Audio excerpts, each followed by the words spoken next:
after more than 3 months preparing this event. I'm really happy to see these familiar faces that have come here from so long, different countries. I would like to start by thanking the entire Connecta Natura team for making this possible and for working with such a passion and determination. I want to especially thank Iris, our community manager, that is not here now, but who is the responsible of making these events such visible, and that we are having such an impact, and so many people are coming today, and even more people tomorrow. So thanks, Iris, for your work. I also want to thank David for all the work has done along with me during these last weeks, so to make this event possible. And well, we are really grateful for the opportunity that the Radian project has brought to us, and we want to thank Radian, all Radian partners that have contributed also to this event, especially Universidade Católica de Porto, James Hutton Institute, and Heredado de Freixo do Melo. And finally, but not least, I want to thank all of you to be here today. Now I would like to call Marta Vasconcelos, the coordinator of Radian Project, to talk about Radian Project. Thank you.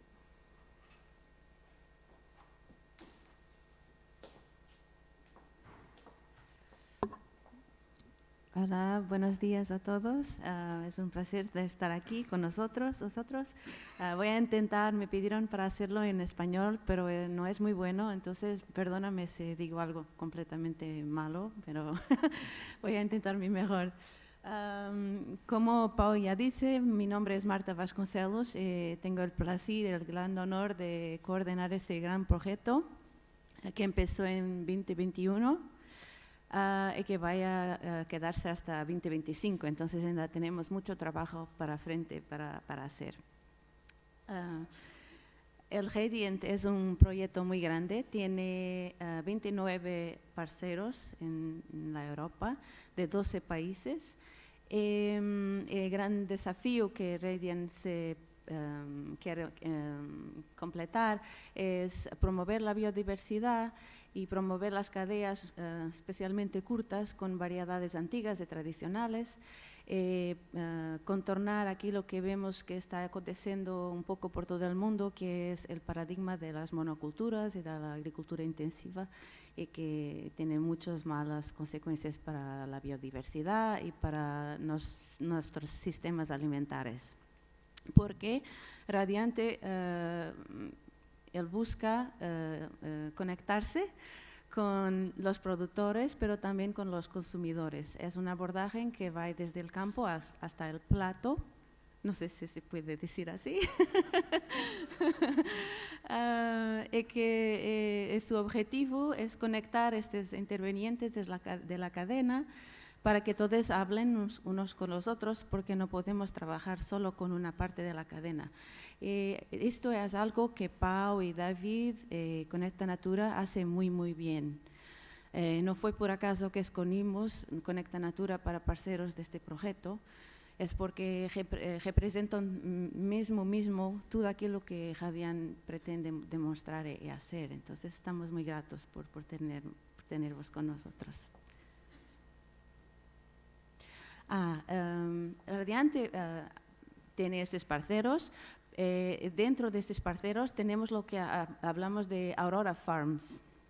Estas no son quintas, son también organizaciones de pesquisa, de desarrollo, que son capaces de demostrar cómo incluir estas variedades antiguas en cadenas de valor sostenibles. Y Connecta Natura es una de las nuestras Aurora Farms. Ah, perfecto. Sí. Y además empezamos este año una nueva iniciativa de agricultura participativa en que tenemos un concurso. ¿Se dice concurso o no? ¿Sí? Un concurso en que estamos apoyando 45 agricultores en toda la Europa que quieren poner una cultura subutilizada en sus sistemas. y ya seleccionamos esos 45, muchos son españoles. Van a empezar a producir variedades tradicionales o garbanzos o frijoles o hortícolas que no son tan famosas. Y con estos agricultores, con estos 45 agricultores, vamos a aprender ainda más cómo transicionar de una monocultura intensiva para una cultura con biodiversidad. Entonces es mucho trabajo, es mucha gente muy buena. Espero que en el próximo año tenemos muchos más datos ainda para vos mostrar. Radiant trabaja con aquello que llamamos de variedad subutilizada, desde una definición de la FAO. Puede incluir, por ejemplo, el tomate, que no es algo que pensemos a primera que es subutilizado, pero si es un landrace o una variedad antigua de tomate, entonces sí, para nosotros es una variedad subutilizada. O frijole, que puede no ser subutilizado en América del Sur, pero en Portugal es muy subutilizado, porque solo plantamos 1,2% del terreno con frijoles. Entonces, lo consumimos muy menos, entonces es una variedad subutilizada también, así como las frutas. ¿Okay? El evento de hoy y de mañana se enfoca en las variedades tradicionales de fruta. Estas son los cultivos de Radiante, estas manzanas de ayer, que son muy buenas, las probé por la primera vez. Es espectacular los servicios de ecosistema que estas variedades nos dan, el sabor que nos proporciona también, pero trabajamos con muchos diferentes tipos de underutilized crops. Y aquí pueden ver las 20 Aurora Farms, las quintas auroras con que trabajamos. Cada una de ellas trabaja con diferentes underutilized crops para diferentes cadenas de valor, porque estas variedades subutilizadas no son solo para comida humana, pero también para alimentación animal o para otras utilizaciones también. Entonces queremos promover toda la planta y para múltiples cadenas. ¿Por qué? Para ser competitivo, para poder hacer una vida con variedades subutilizadas, tenemos que ser muy creativos, trabajar mucho y tirar valor de todo lo que podemos del sistema. Y entonces es un poco la filosofía. Es mucho trabajo, pero... Y claro, Radiante es también sobre personas. Y no puedo dejar de poner aquí Pau y David, porque son los interlocutores con quien más hablamos de Connecta Natura. Ahora sé que es un equipo más mejor, pero para mí era siempre Pau y David. Y lo que hacen Pau y David es algo de extraordinario. El modo como conectan con su comunidad, cómo hablan con todos, con los restaurantes, los productores, los niños. Es muy especial.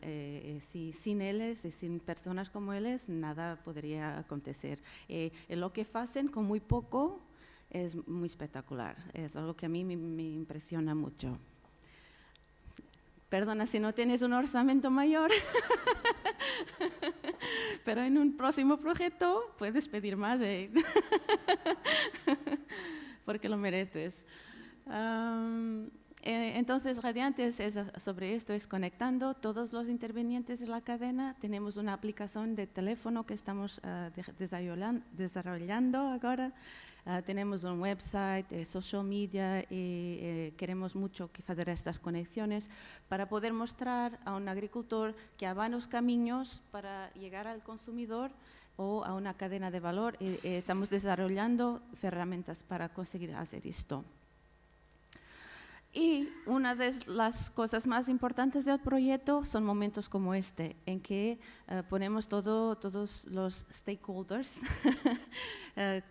juntos, lo que llamamos de Creator Workshops. Tiene lugar 3 veces al año en diferentes lugares de Europa, normalmente en una Aurora Farm.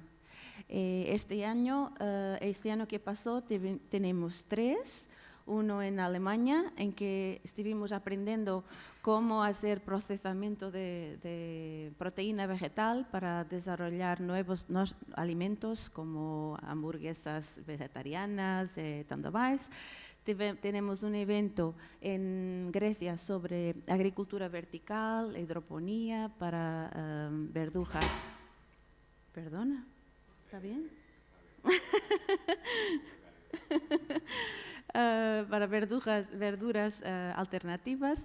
Y finalmente, en el verano fuimos a Orkney, en Scotland, donde conocemos una variedad de barley muy antigua que se llama Bear Barley, y que tenía una cadena de valor muy interesante con muchos productos diferentes y que mucha gente vive de Bear Barley en Orkney.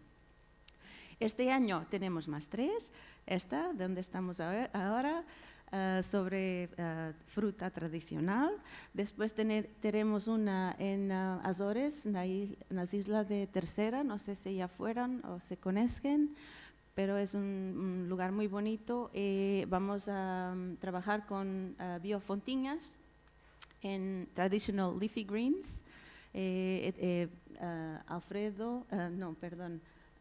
Avelino era un militar que se convirtió en agricultor, era agricultor intensivo, se cambió para agricultura de conservación.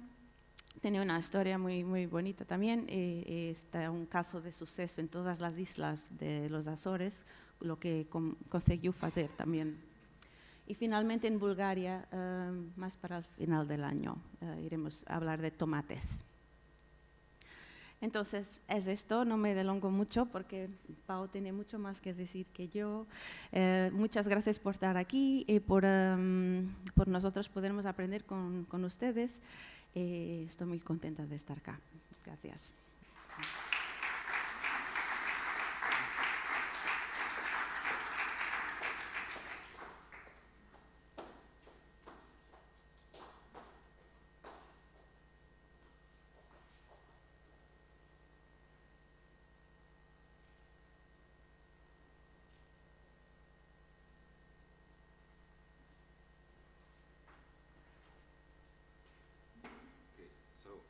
Just to follow with the introduction, now we have heard about the project. I want to be do a more specific introduction about the topic of the event that we have today here. So, as Marta said, among the crops Dorian is working with, we can find local varieties and land races. These varieties have traditionally been cultivated in a certain territory or under certain pedoclimatic conditions, and they are strongly related to local culture. They came from the work of our ancestors who had been cropping and adapting them to local conditions during centuries. This combination of natural selection with selection directed by farmers has produced differentiated populations for each geographical area, depending on their cultural and ecological context. The value of these varieties lies in the genetic information they contain, but also in the accumulation of knowledge and practices that are linked to them. Thus, these varieties are the heritage that comes from the coevolution of certain landscape and the culture that lives in that landscape. Then they are a heritage that has been passed down from one generation to another one. So consequently, for us in Connecta Natura, land races are a crucial part of rural identity and all of us identity, even if we live in the cities, because in a not that distant past, all of us were related to agriculture and to food. And we do it at least 3 times a day when we eat. So, unluckily, in recent years, the Food and Agriculture Organization of United Nations, the FAO, has recognized the importance of preserving the genetic diversity of cultivated species, both to maintain the security and stability of the agri-food system and to adapt our agricultural models to future climate scenarios derived from global climate change, since these varieties are more adapted to local conditions and has wider genetic plasticity, so they are more adaptable. However, the speed of its recognized importance the FAO estimates that the process of genetic erosions that we are into it right now has produced the loss of the 75% of the agricultural diversity we have. So it's quite an emergency situation we are, because we have a really valuable resource that is like we are losing it. Industrialized agriculture has been imposed on a global scale, and where this kind of industrialized agriculture has been implemented, there's no place for local varieties because they are not that homogeneous. This is good for us, agroecologists, but for industrial production it's bad, because the more homogeneous you get, the more easy it is to optimize the process. But we are lucky because in many rural areas, like for instance in Castelló rural areas, we still can find a lot of these trees or these seeds that are waiting for us to rescue them. I always get excited when I talk about this. It's normal. So we think that we should rescue this heritage, because applying our current knowledge and technical resources to these crops can improve their productivity compared to traditional standards, and at the same time we can achieve with them more sustainable farming models thanks to their rusticity, if we compare them to conventional agriculture and conventional varieties. In addition, its transformation and elaboration through modern techniques would allow us to expand its consumption and commercialization channels. So it's not about selling the fresh fruits. We have a lot of techniques, as Marta showed, to get a wider time window to sell them. And finally, and more important for us, they are crops that are with a huge added value due to the fact that they are linked to a specific landscape and culture. So they are, I think, we think the best crops to fight against this homogeneous model, because we can't afford to produce cheaper or to produce more quantity of this like really big capitalist and industrial agriculture. But what thing that they can never get is this identity, no? This saying this variety is from here and is cultivated here, so they can have this. And luckily, in the Valencian territory, most of the efforts to recover land races has been focused on the recovery of traditional horticultural varieties, because it's, let's say, easier to work with them. Like you get annual results, you can store them just with the seeds. No, fruit trees are a bit more complicated, but who isn't? So, sorry. So it's really urgent to collect, multiply and preserve these varieties, these fruit trees varieties that are still surviving right now in our villages. And it's like really urgent to do it, because we are seeing the situation like trees, like some tree die, or maybe the man is taking care of the tree die, and you lose forever this variety. No, it's like if you burn a book of a library. So that's why we decided to focus our event on traditional fruit trees and woody crops, because we think that, of course, it's urgent to recover all traditional varieties, but maybe we need to, or we have more struggling in fruit trees, and well, that's why we decided to get together here today and tomorrow, so many people, so many projects that have been working for so long. We in Connecta Natura have been working on this for 4 to 5 years, but we will have here a really interesting projects today. So I want to invite to come with us Dorian from La Xarxa, if you want to come up.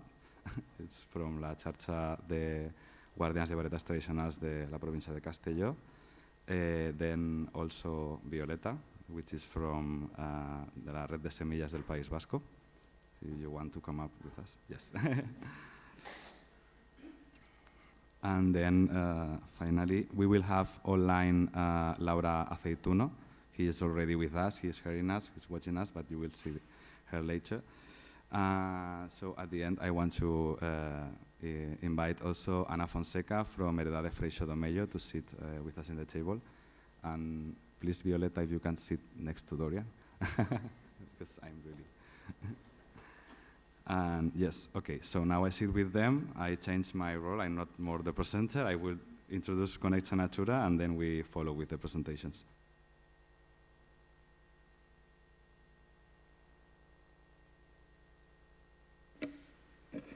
Okay, so I'm Pau. I'm from Connecta Natura.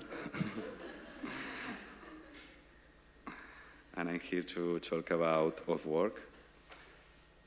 Okay, so Connecta Natura is an association, an NGO, like non-profit association, that is working mainly on Castelló province. And we are who we are. So we are, and we have right now more than 80 members, and thanks to Iris' work, is growing and growing more every day. And right now we are 4 working people in this association, like not full time, but partial time, working for thanks to projects like Dorian and other fundings we get also from local government. Sorry. Okay. But we also have a lot of members that are really compromised with us and volunteer a lot. Like, for instance, Leo, which is helping us with this event, or Dorian, Miquel, no? A lot of volunteers and friends that help us in the daily work. So our goals are mainly these 3, but we do so many things that I could be talking 2 hours of our goals and our activities. But well, we can briefly say that we worked for the transition towards production and consumption models that favor sustainable and socially fair management of the territory. We also try to enhance and recover the natural and cultural heritage. Like right now, we are more focused on land races and their knowledge, but we also have restored magnificent pool that was built by Muslims so many years ago, and we also restore dry stone walls and constructions. And well, it's just that right now we are more focused in this part of the heritage, but we work with all the natural cultural heritage of rural areas, because we think that this can be a tool to socioeconomic development in rural areas. So nowadays, usually here, when you hear these speeches about rural development, they are mostly all the same, like making villages more similar to cities or with the same services. But sometimes it's like we forget that rural areas already have a lot of resources and heritage that are just there waiting for someone to take them and make projects about that. So we try to experiment with this and file ourselves so we can recommend to the other ones, okay, do this or do that. And how do we work? The main pillars of our association are land stewardship. This is the tool that vinculates us to territory. Through land stewardship, we manage different forest and agricultural fields around Castellón area. We also, everything we done is with this methodology of participatory action research, which is like, okay, I'm researching, but at the same time I'm participating in the territory and I'm being one itself. No, it's not that. For us, we try to avoid that distance between researcher and people of the territory, because we research where we live and we live what we research.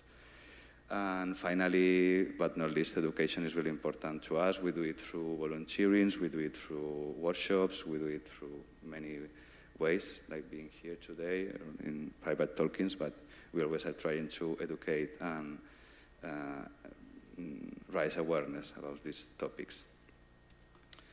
So, focusing on the topic that brought us together today, we work with local varieties for rural development because we think that they are a key symbolic element that bring us together. So in a time of polarization, even in rural areas, like when you talk about this, it's easy to get together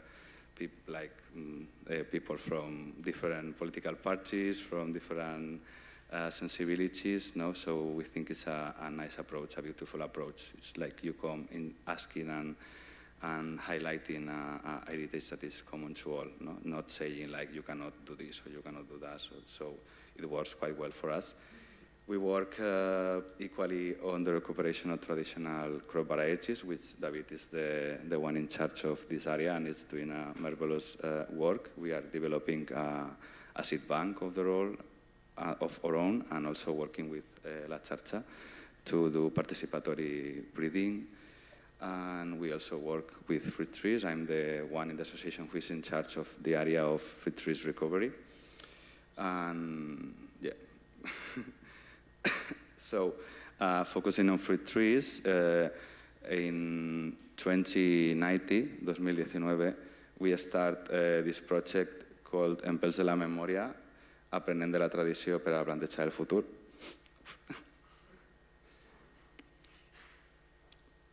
And well, it means graft of memory, learning from tradition to raise the future, and this is kind of our statement for all the work we do. And well,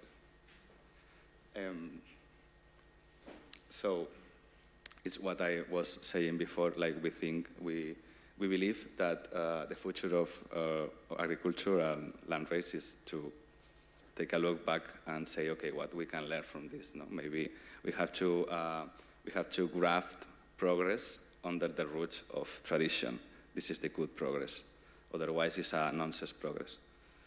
So what we do with this project, which is right now supported by Dorian and Jornades Rebrots, is first of all, we do prospection of mother trees. We go through the territory, we do interviews with local people, usually old people, really funny people, and then we do a systematization of all the cultural information. This is really easy to do. Then we go to the camp, and this is the hard part because you have to go and find the mother trees, and sometimes are not that easy to get the nice shoots to graft because they are like really old trees, and the man that is taking care of them or the woman is tired, is old, it's not like the perfect tree you would find. So there is much work to do. For instance, this is a photo I always like to show.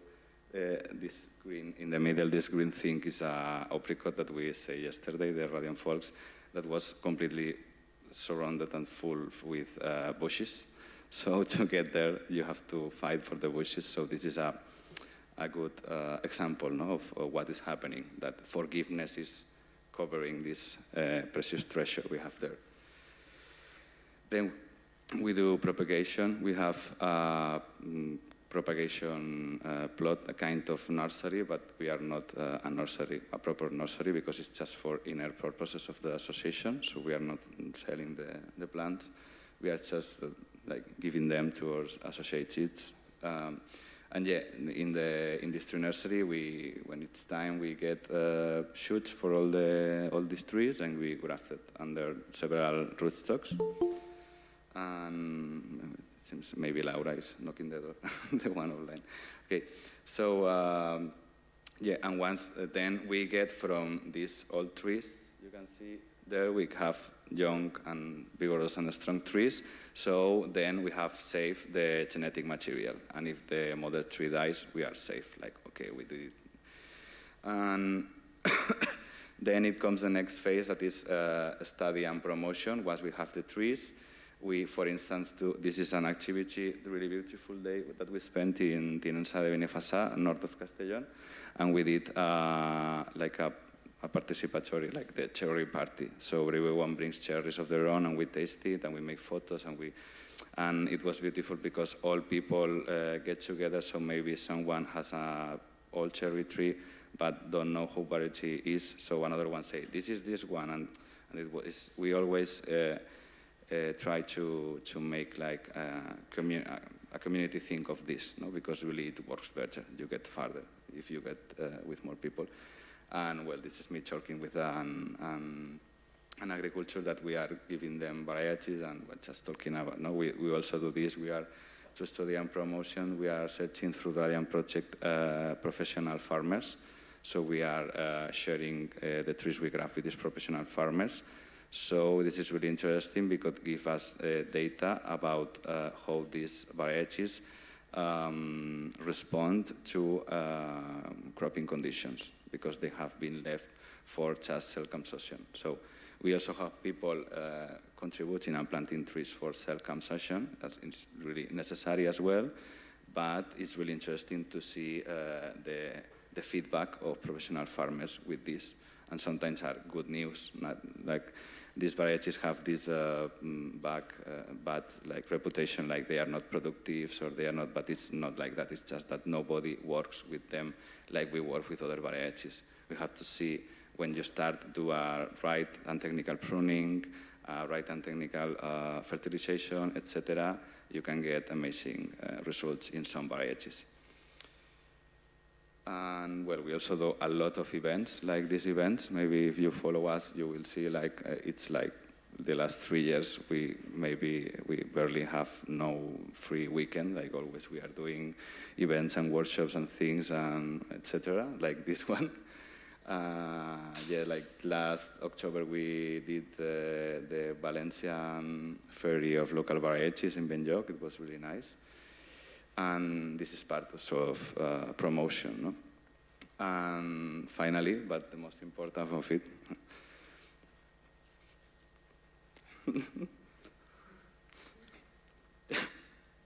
so last year we did a project who is called Connecting Roots, and we did this project because we wanted to go further and we wanted to socialize all the things we know with other people that are interested.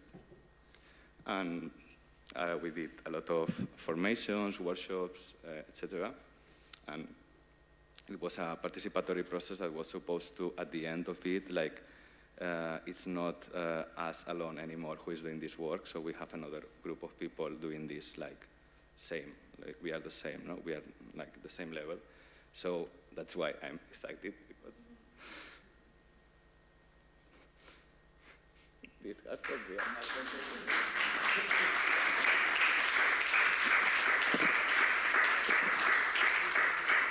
Now, today this Thanks, is true. Pau. I'm gonna Dorian here. Thank you very much. Thank you for joining us today again. And my name is Dorian, and I'm going to speak about this project, the Xarxa. I'm here today just as an engaged citizen, interested and involved in organic farming and in totally necessary sustainable projects that we need these days. And like this initiative, like this network. So what it is, Xarxa in our language, Valencian language, it's a word that means network. So we have here, we are a network now of guardians or custodians of traditional varieties and associate knowledge, like Pau said, of Castelló counties. No? This knowledge also is the cultural heritage, the history, the associated techniques for agriculture. So this is a collective network integrated by people now that are responsible, they have responsibility to cultivate, take care, and protect all these fruit trees and vegetables of traditional varieties that we can find in our territories. So we are now a self-organized network that has been taking shape during the last year, taking over the great work of Connecta Natura and their participative process over the past years. I can see this network now, it's has born during a meeting organized by Connecta Natura at the end of the participatory process, and they managed to gather a lot of people interested in this topic, in the crop conservation topic. So it's very beautiful that they managed to get together all these people from over the department that we were cultivating, but we didn't know each other, and now we can just be together and have a collective work in order to maintain and keep these varieties. So from that last meeting, we found out together the conclusions of the participatory process, and we shared a synthesis of the main values and the objectives that we want for this collective network that we have now. And I'm going to present, you can check a little bit. It's going to be a network with solidarity among all the persons belonging to the network. We want to help each other and to look after each other guardian that are cultivating. It's also cooperativism that we want to. It's an horizontal structure with no hierarchy at all. We are all working together. Also feminist, ecologist, and tending to the self-autonomy network. And overall respect the diversity, like these projects in our fields, but also in our lives. And we have some objectives for the next days to come and years to come, followed like Connecta Natura. They started this, but it's the revaluation of the rural areas and the local resources in order to empower the communities that we have, so we can defend our territories and promote fair and sustainable development models. And of course, we want to promote again and more the use and consumption of traditional varieties, fruit trees and also vegetables, and raise awareness, because it's totally necessary, I think, about their value. And we want to activate also new crops or farming spaces, because now it's a problem. We don't have a lot of people working in that and cultivating. So the idea is like to bring more people and to find more places. So we can also promote, like Pau said before, this co-evolution of traditional varieties in different environmental conditions, so we can study the potential for adapting to climate change scenarios to cultivate these same varieties in different territories of Castelló. And also the last objective is to enhance the visibility of the role of rural women in conservation of cultivated biodiversity and defense of the territory. Operationally, these missions involving the promotion and conservation of traditional varieties will be like has been done until now, organizing workshops, meetings, gatherings, for example, for vegetable seedlings and tree saplings distribution that we are doing. Now Connecta Natura is doing the great work of having the trees ready and everything, but over the years we want also to can learn about this process, and we can do it in autonomy. And of course find other persons interested in this topic, and they can join us for planting, studying and conserving these varieties. Also we want to organize workshops to learn this associated knowledge we were talking before. For example, with David, he's going to learn how to do this seed bank process.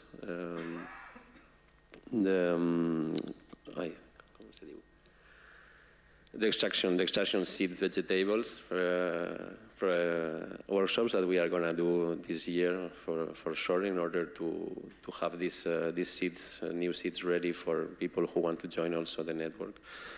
And we aim to share knowledge with all the network members and with a maximum number of persons who are interested in planting and knowing more about traditional varieties. From this core group, we started this the last month. We've made a proposal in order to finally set up an organization model for the network, and to be further developed, we will have our next assembly next weekend. Si algú està interessat en sumar-se o vindre també a la reunió de la xarxa de guardianes, serà el pròxim dissabte. Si pots passar la diapositiva, per favor. Bueno, some pictures. And will be the 25 de febrer en la Solera, en Almedíjar, on discutirem també un poc de l'estructura de la xarxa i de com seguir treballant tots junts, totes juntes. And we hope we will have a public interest in participate. And that's all for my part. I don't know if it's okay. Perfect.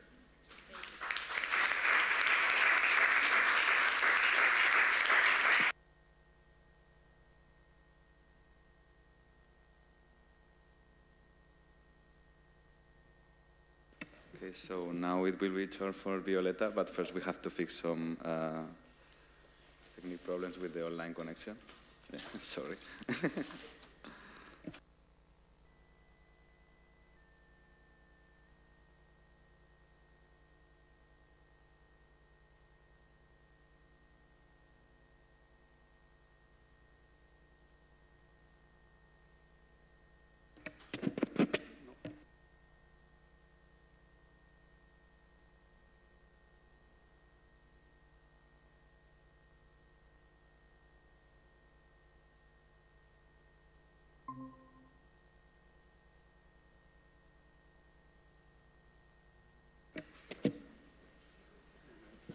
¿Nos oyes, Laura, ahora?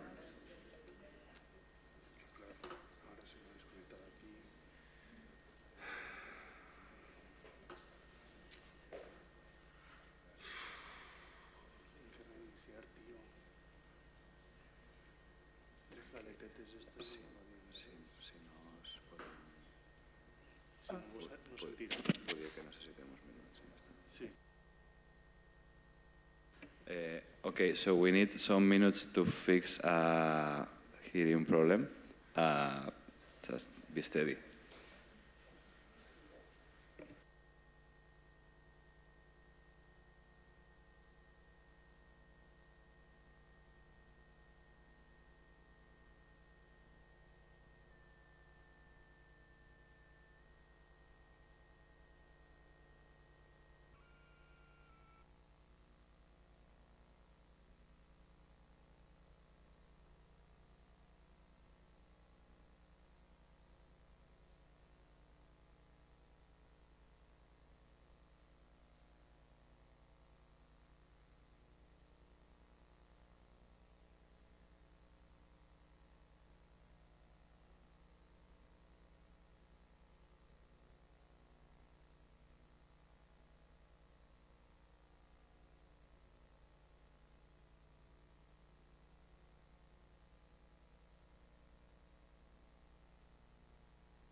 No passa res, que està sonadoria.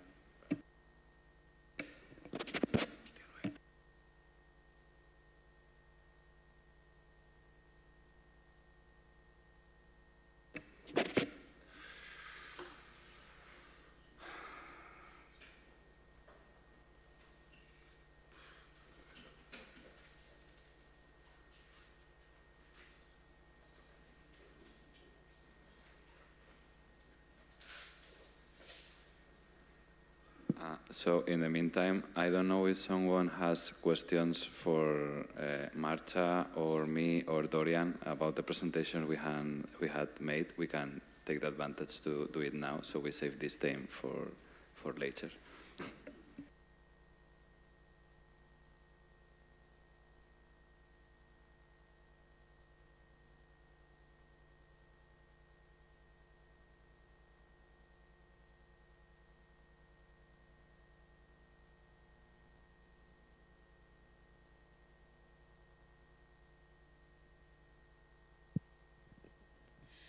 Thank you so much.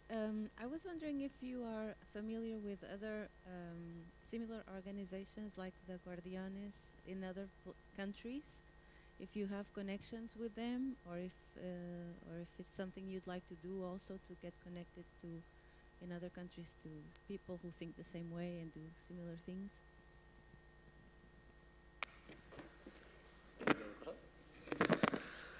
We don't really have like connections now, but today is a day for doing it also. But we are also interested in other organizations like that in other countries, and we are looking now how they work. And it's one of the ideas also, like to connect with them and to work together to see and to learn a little bit how they work. It's true that there is no like self-managed organization. There is always kind of association or something related, but for the moment we are like doing it in our way. Yeah, I think.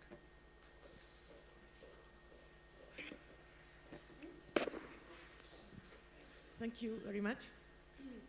My question would be that what's your motivation to join such a network? I mean, your personal motivation, and what do you get from it personally?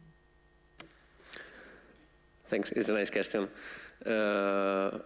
Personally, for me, it was because I was going back to this territory because I was living abroad for a long time, and I'm interested in this kind of initiative. So this summer I started to learn also how to work in organic agriculture. So it came along easy to get interested in all these topics and to know more varieties of vegetables and to discover seeds. And what get me, it's like we've all together with this group, we feel that it's a necessary thing to do, like to preserve these varieties. And also Connecta Natura, we see how some bank seeds, they are just disappearing because people are not using it. We had this example of seeds from one town that they give us, the seeds from the bank, and we tried to plant them, and they were not valuable because so many times like forgotten and not well preserved. So definitely it's a totally necessary work, and we are happy like to give our time and energies to do that. Thanks. Thank you. Pau, I was really impressed with the work that you started, particularly yesterday when you showed us all your work in the orchards. But in Ireland, there are living collections, for instance, of potatoes, of apples, but the influence of those living collections on availability of food, biodiversity of food in Ireland is non-existent. So I wonder how your influence can be made within Spain, so that situation doesn't exist, where you have living collections, but they're almost academic. They're not incorporated into normal commerce. Okay. I was thinking maybe you want to answer.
It's a way to empower also normal people who are just growing, so they can be participatory. They participate to that, and it's not like some university stuff. There are some people sometimes who are maybe afraid or or I don't know, just not interested, but it's our approach. Thanks, David. I have a question. The regional government is promoting now the use of from all region of Valencia, Castelló and Alicante is promoting the use and conservation of local varieties. So do you have any connection with the public resources? Are you collaborating, or just it's like associative and private? You want to ask? To answer, sorry.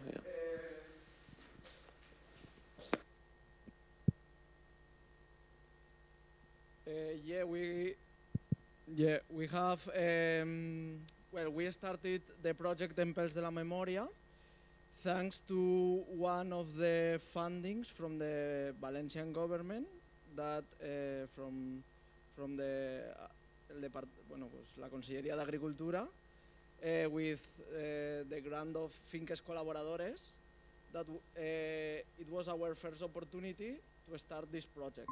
It was like our first project that we got, and we were so happy because it was the first time, and it allows us to contract Pau during some months, and he could start all the project of the developing of the Arboreto of Jinker. And then we got also each year we got Finques Colaboradores. That is a really good opportunity for us.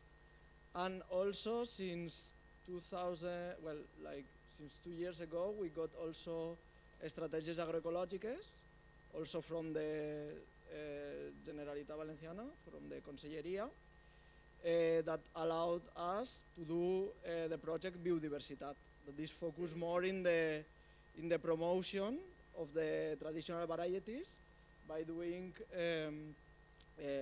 tomato tasting, activities of how to graft, how to extract. This was thanks to the Conselleria d'Agricultura also. And then we got a Radiant project that for us is like, I don't know how to say, like the best, no? Because thanks to that project we could have like 2 people hired during 4 years. For us this is a lot of stability, no?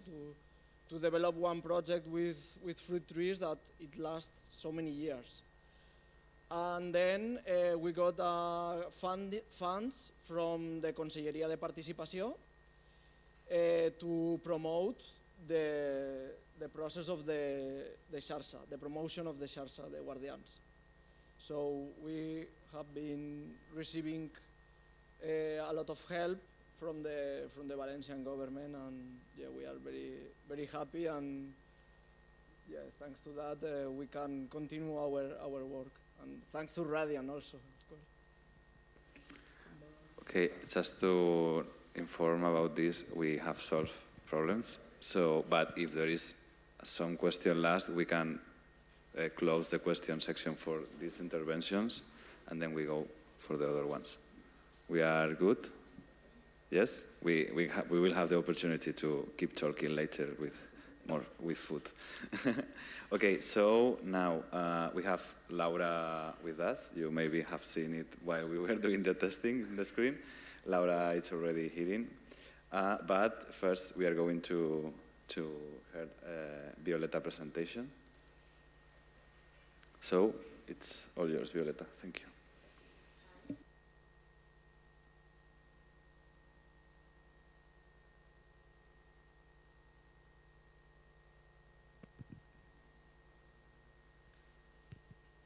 Hi.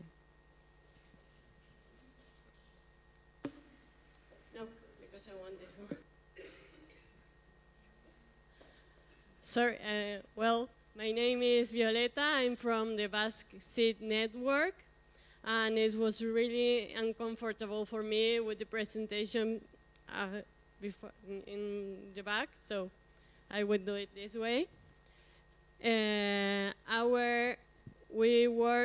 We came here with Joseba and Beñat, but we are organization with many members.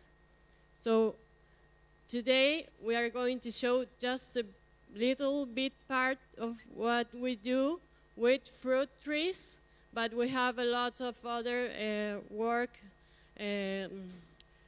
lines and objectives. So this, the seed network has 26 years that has been working and developing different kinds of projects. And for the question before, there are lots of local seeds networks that get together in one state network that is Resembrando Intercambiando. And then there's also our seed network participates in an European seed network that is called Let's Liberate Diversity. So there are many connections, and we also participate with Connecta Natura in this seed network. So there are many. Nowadays we have more than 1,000 members, and but most of them are guardians, seed or fruit guardians. And we have been working in at least 35 municipalities, and more than with a lot of public institutions. We have a central bank seed and 3 little bank seeds in smaller towns. No, it's not smaller towns, in smaller places. And we provide educational workshops, and we are an official fruit tree producer. And we have 11 didactic orchards in different towns, all in the Basque Country.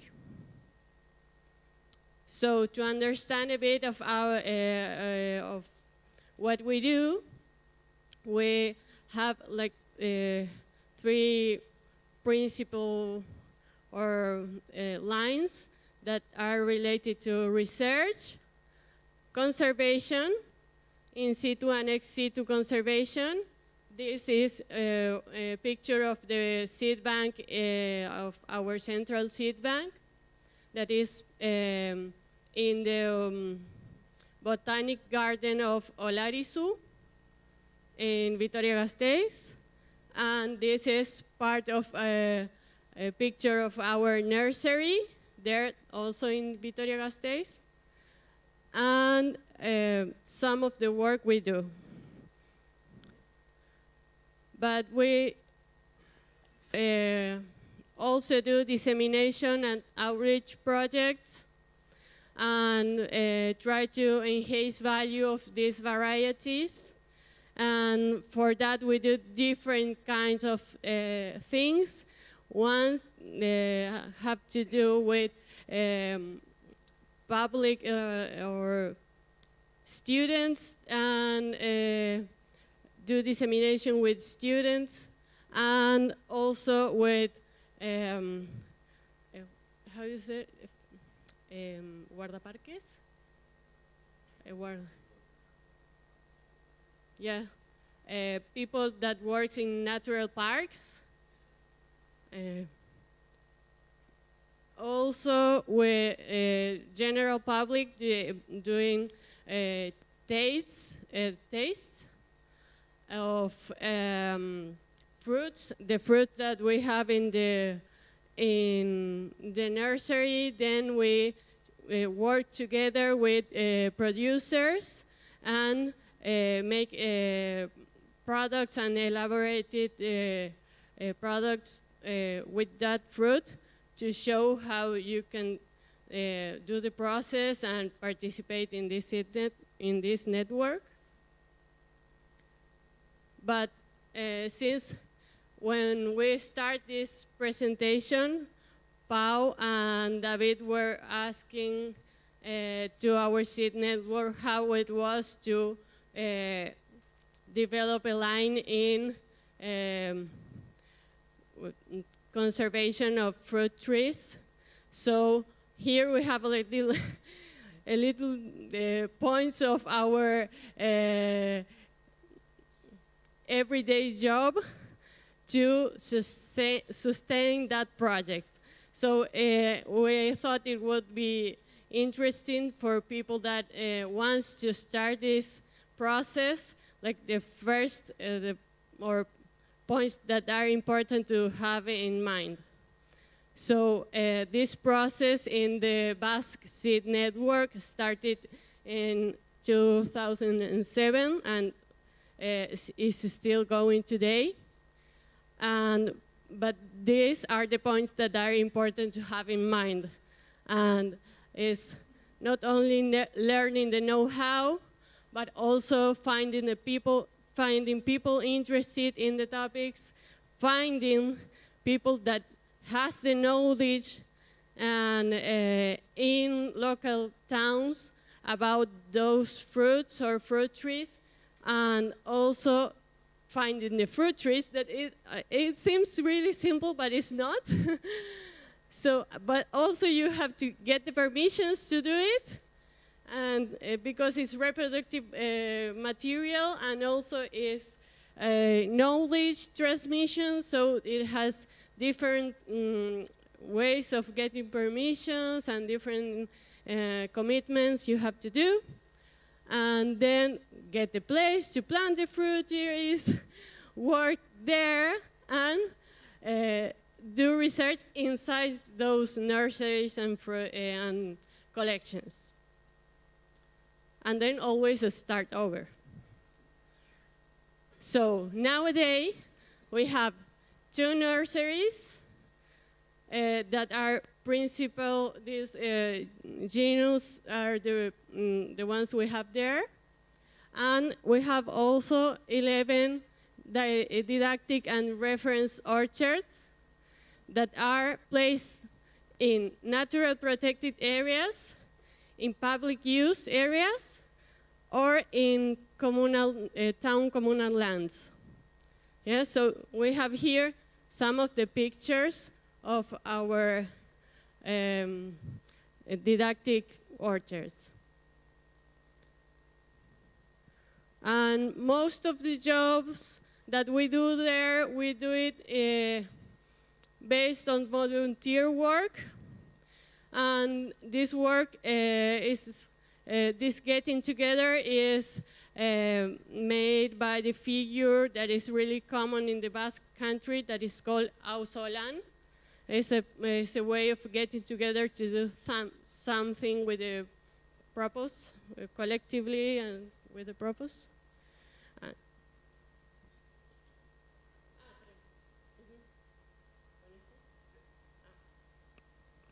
Better.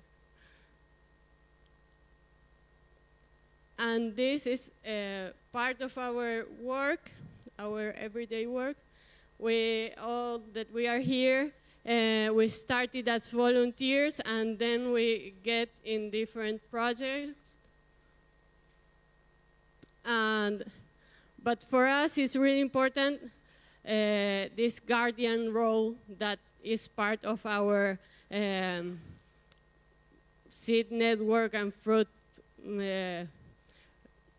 and for saving our fruit trees, or safeguarding more than saving. And these guardians are people that are committed to preserve a variety that they choose, and they have to do some commitments according to our code of ethics and the code of ethics of the association. And also we have a guardian commitment paper with some definitions that are important for us. And in this case, for example, the varieties we provide can't be used commercially. And that's because some of the laws that send us in that direction. But it's also important to bring up that the guardian role can be took not only by people, but also by institutions. So these commitments are really important.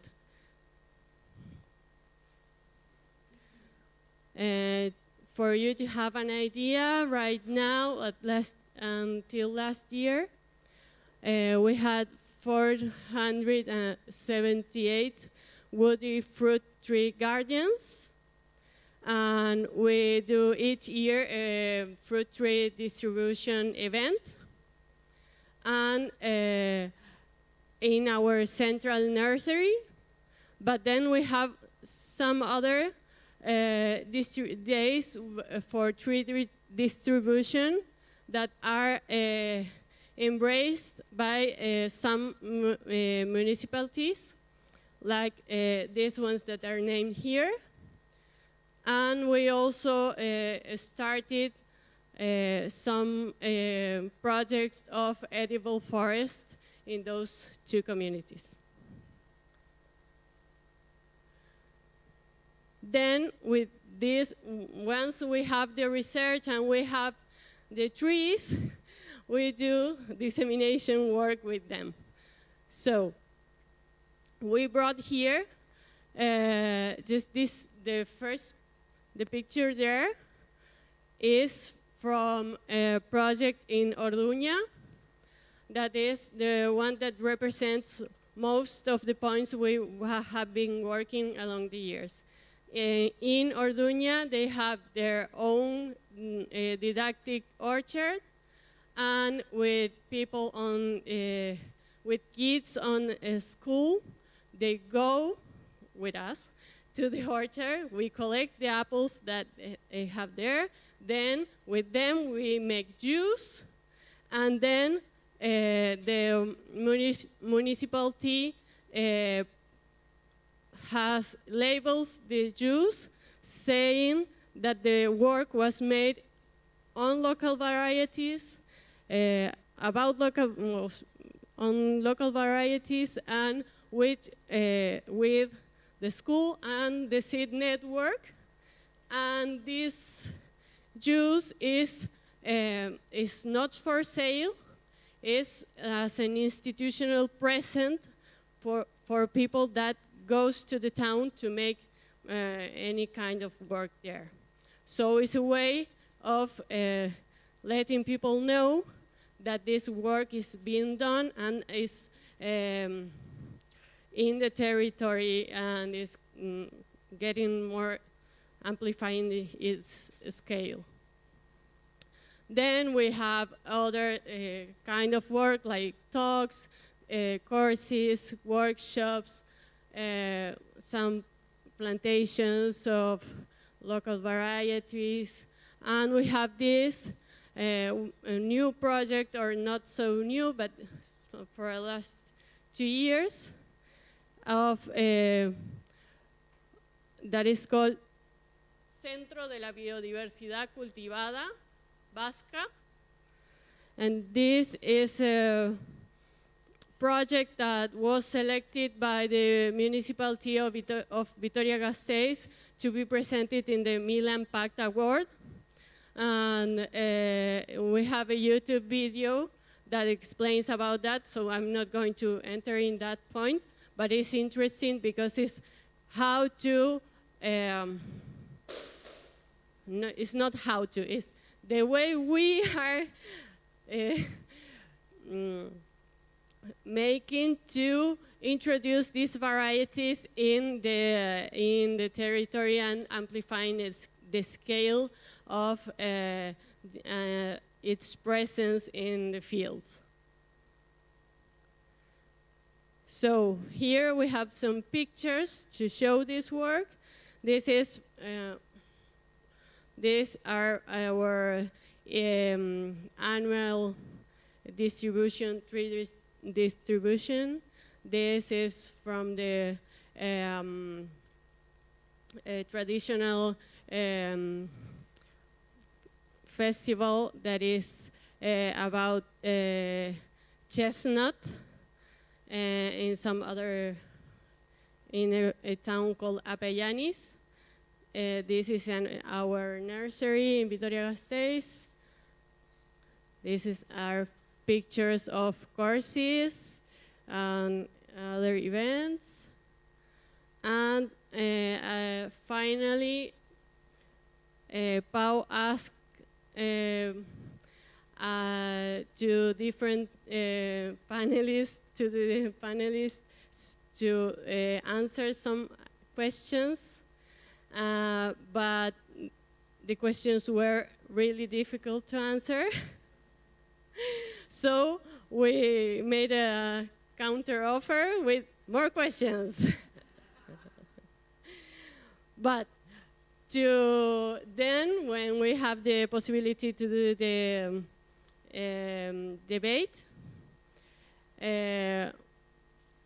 we thought it was interesting to think about the topics that develop this kind of problematics and ways of starting to think lines to resolve it.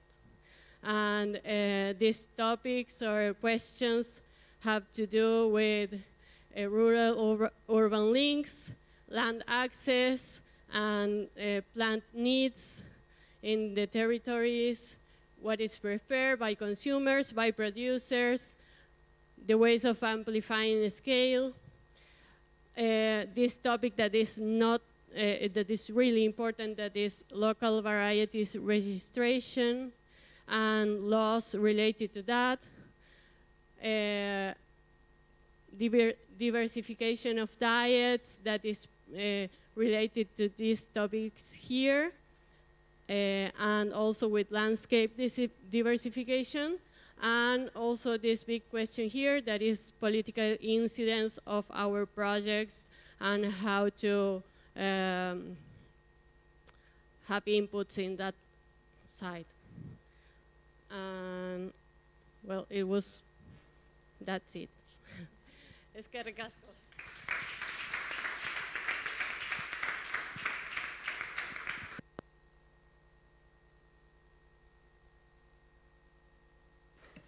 Well, thank you very much, Violeta.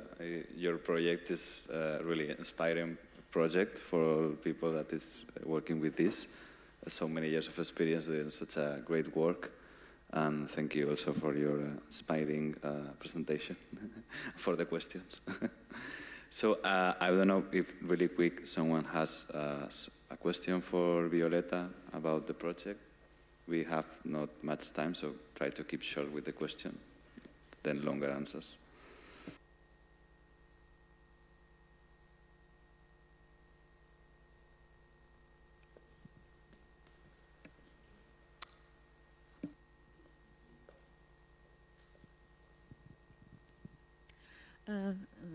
Thank you very much for the presentation. It was really inspiring. I was wondering, what is your opinion on the role of large retailers in this topic?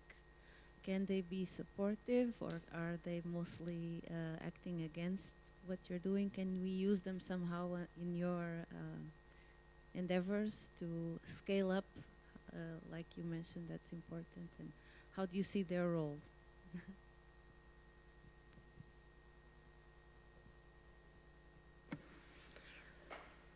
Well, in our experience, I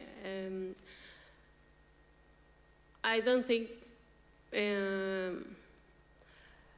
we don't have many or much experience with large retailers. Then we can talk some local problems that were not directly related with us, but that it was a problem related to local varieties and big retailers. but we don't have a problem or anything like that. We think that it's important to have possibilities to scale up.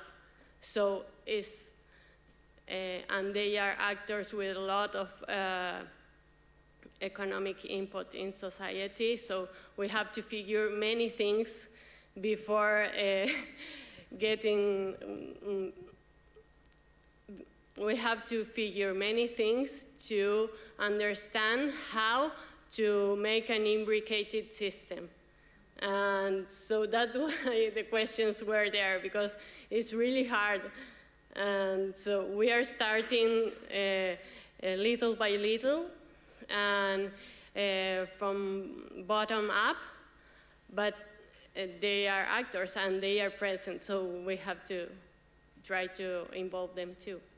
That's why my personal opinion, because I'm here representing a lot of people now. Mm-hmm. Have they ever reached out to you? Have you had any contact by any retailers or that are interested in this? Not directly, yes, and directly. Yes, that people from those places get to our seed network to ask questions, but not as a, for example, both commitment between both institutions or association and enterprise. Jo volia puntualitzar, si algú vol fer alguna pregunta i no s'atreveix a fer-la en anglès, jo puc traduir, val? No patiu per això, se podeu animar.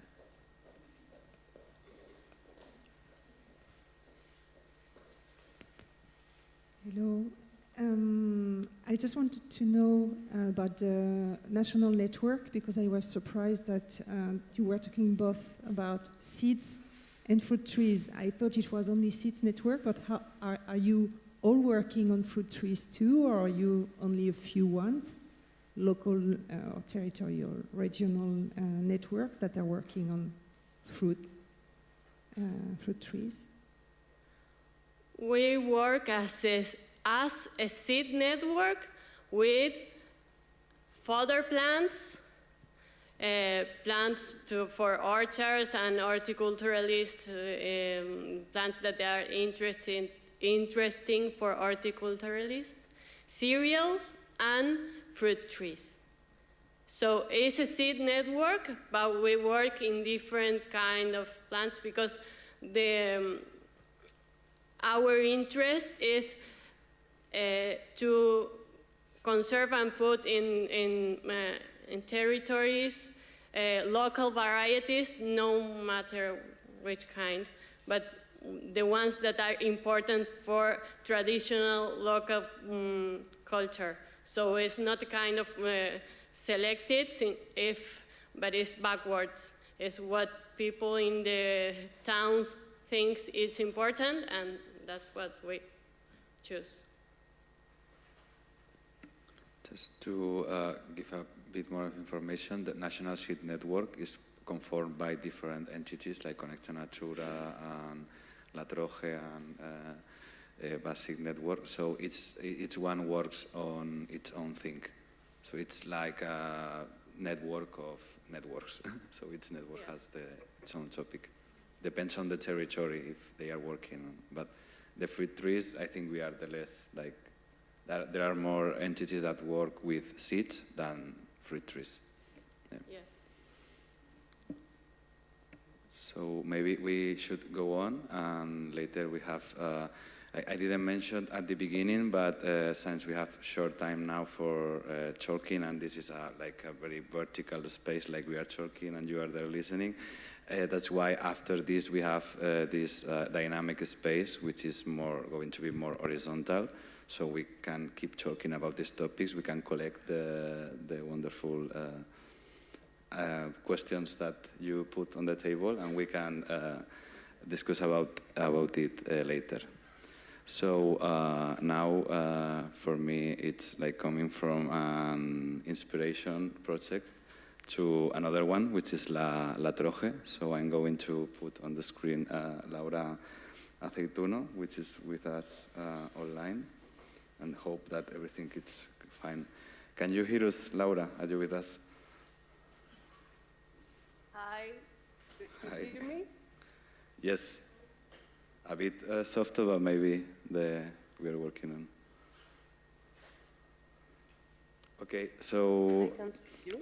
Laura is from La Troje, from Madrid, and I want to say that we're really grateful, both La Troje and Basque Seed Network, because we have learned so much about them, and they share with us their guardians agreement, their agreements, their documents. So now we are working on the same basis, thanks to the work that they previously did.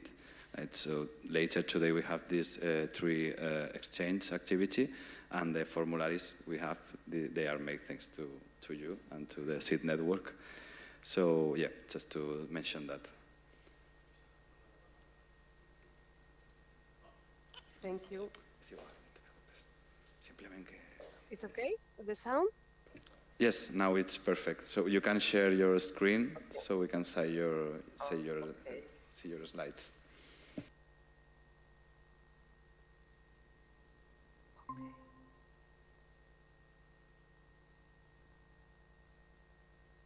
Do you see it well? It's okay? Yes, perfect. Thank you. Okay.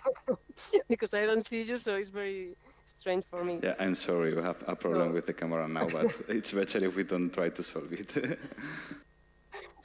So good morning, everybody. Thank you to Connecta Natura for inviting me to present the experience of my organization, La Troje. I'm very glad to be here. I'm a little ill with a flu, so sorry for my voice, but I'm going to try to present all the experience of 20 years working with the NGO in the recovering of heirloom fruit trees, lost flavors, and traditional knowledge. And as my mates from Connecta and from Red de Semillas de Euskadi have already explained, I'm not going to be so extent because many of the things they do is the same as we do. So I'm just going to present you where we are working. Is the north of the Madrid province in a mountain area called Sierra Norte. And in this area, we are doing work since 2004, when the project started, with the aim of rescuing and preserving land races and traditional knowledge. And in the beginning, we were a seed network based on voluntary work. And since 2009, we started a more professional activity with a working team of 4 to 6 people, depending on the period. And throughout all these years, we have been gathering collaborators, and now we are over 2,000 collaborators. And regarding the fruit work, we started in 2012 with a fruit guardian network. And since 2013, we produce and distribute fruit trees among all this collaborator network. And the name of La Troje comes from the place in traditional houses where seeds, fruits, and harvest were stored to assure survival and future yields. So this is why we wanted to have this name, because it's more or less what we try to do. Recover all these seeds and fruits and bring them to the next generations.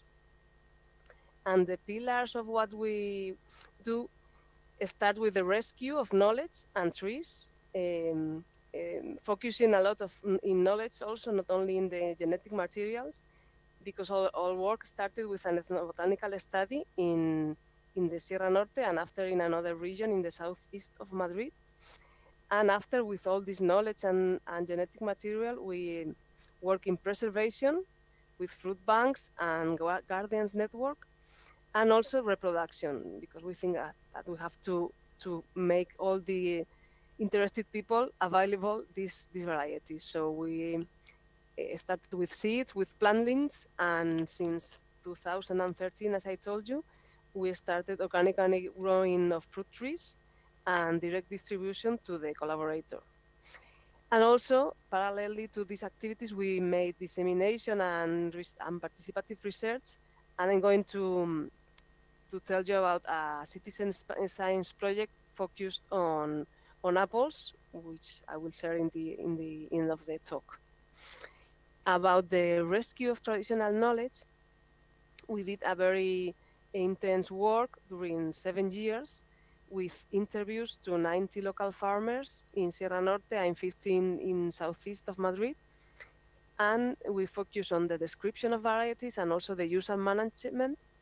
And what we're trying to do with all this information is to make a characterization of the varieties, but not based on agricultural essays, but on traditional knowledge. And with apples and pears, we managed to do it very clearly using the identification traits and also the phenology that the people that we interview give us the information. And with this information, apart from doing this summary of the varieties, we also did a calendar of the harvest and consumption of these varieties.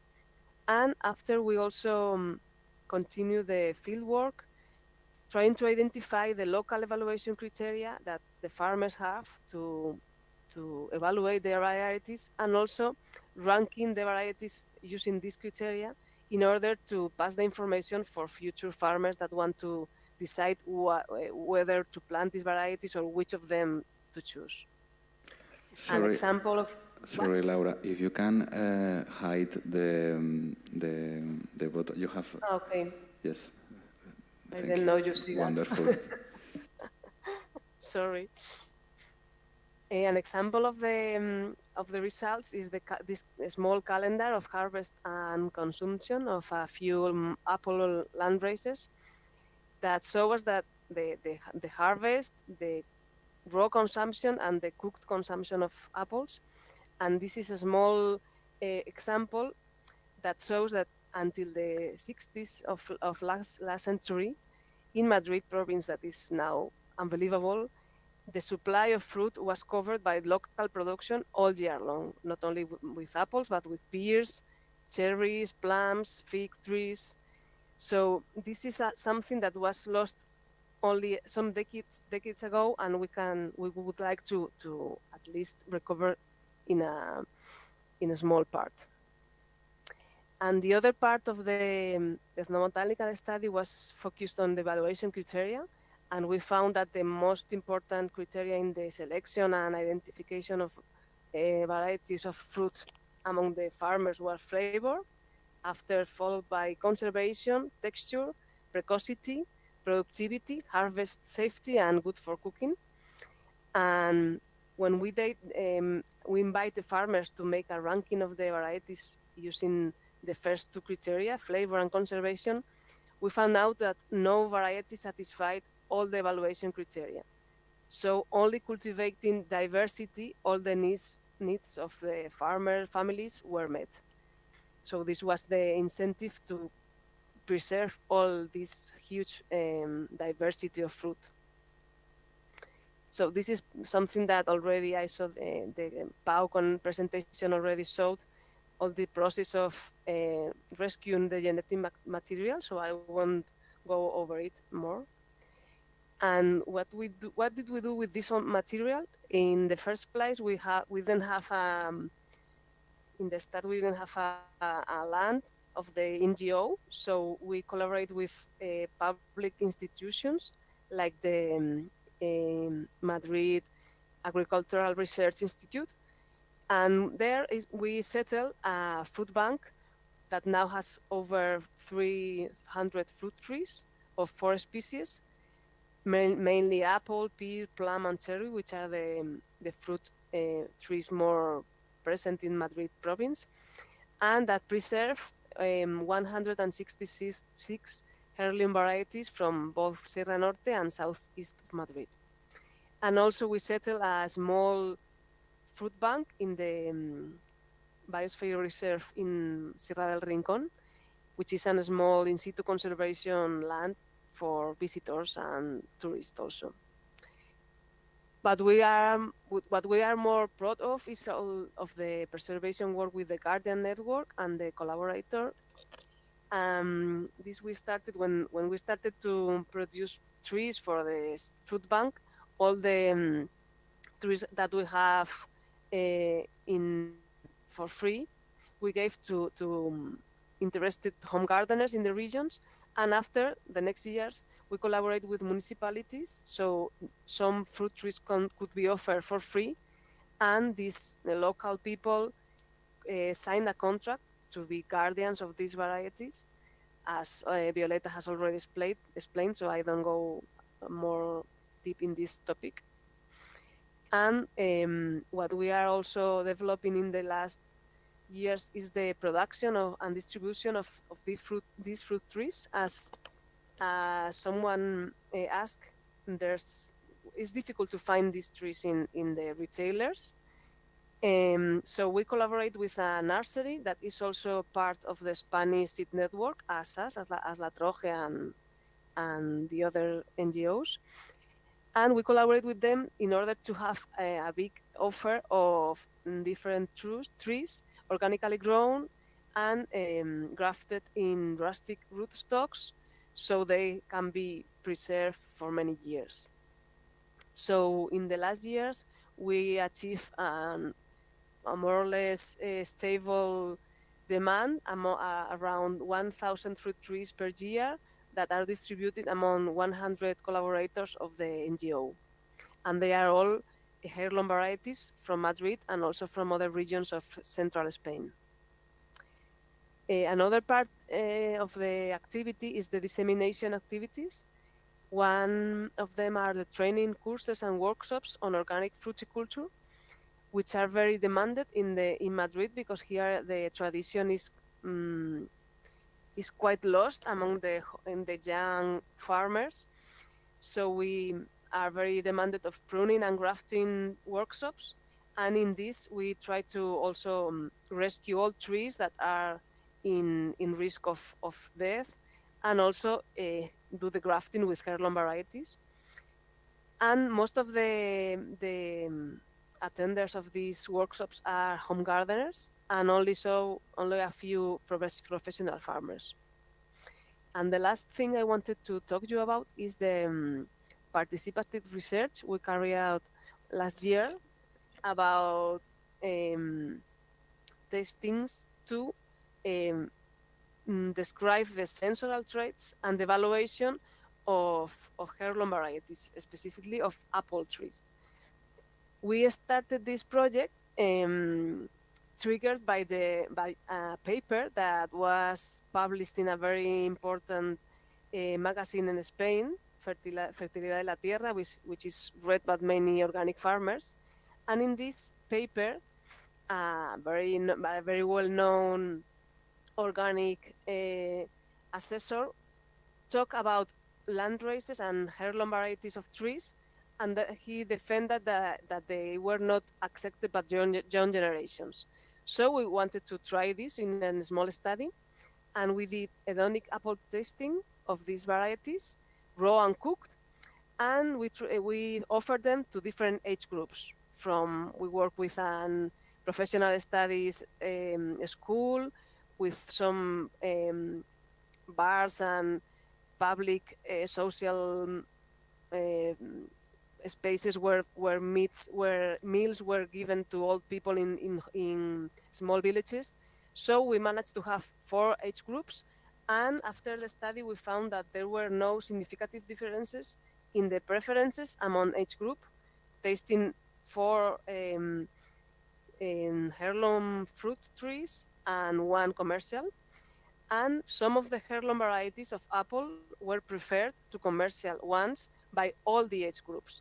So the conclusion is that these varieties don't have something intrinsic that makes them being rejected or being abandoned, but rather is that they are not offered in the market. No? And we also asked about the buying preferences, and we found out that in Madrid there is a demand for these varieties. They will be bought if they were present in the market, but there's a lack of offer of them. So it's important to have them, let them be known, but also that the farmers adopt them in their commercial crops. And this also is a part of the activities, like the tasting events in agricultural fairs, is just to enjoy the fruit and make it known. So that's it, what I wanted to tell you, and thanks to all of you, and thanks also to all the people who have generously shared with us their knowledge and their fruits and their time. So thanks a lot. Oop.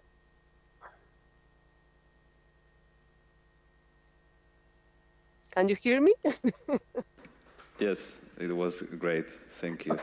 Really nice presentation. It's very strange to Yeah, talk. I'm sorry you can't see us, but we are really amazed with your presentation. Thank you. So if someone has some questions for Laura, you will hear us. Don't worry. We are here with you.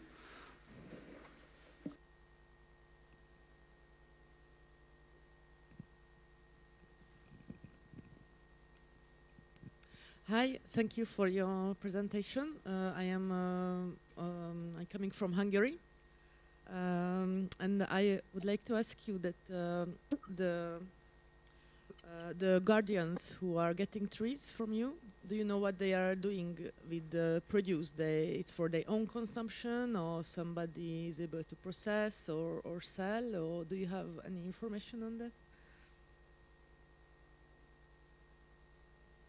Since we have been not so many years and these trees start, can you hear me? Yes, go on. I hear an echo of myself. It's crazy. Okay, I will try to talk, forgetting that. Most of the people that is a guardian or is buying the fruit trees are home gardeners, so it's for self-consumption. But a few of them are professional farmers, and they are starting to sell them to small consumption groups, or I don't know the name, in the region. So, and they sell it very quickly. So they feel that the demand is high, and they are starting to plant more of these trees. I can see you. That's great. Hey. So I don't know if I have answered the question. He said yes. She's saying yes.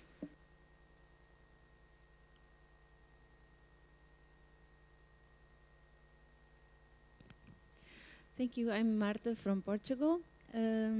I was wondering if you could tell us a little bit more about the logistics of your sensorial analyses of the apple. It's such an interesting study. Were there any difficulties, say, in terms of having the apples all maturing at the same time so that you can have a tasting for the apples in the same moment, getting participants isolated or doing it in groups? How was it? Just a bit more details would be great. Yeah, you make the point. One of the first problems was to gather the fruits in the ideal time, and also have them in the ideal maturation moment. So in the end, we did it in December, which is the media, but some of them were over I don't know the name, over matured, no? So that was something that in a way was making one variety be less valued, but also make us capture some information, because one of the people that came to the tasting was a farmer growing this variety, and he told us when to gather it and how to preserve better the traits, the sensorial traits. So it was a way of capturing information, but also to recover the traditional knowledge. But in the end, having all of them in December was right, and also we offered them cooked as well.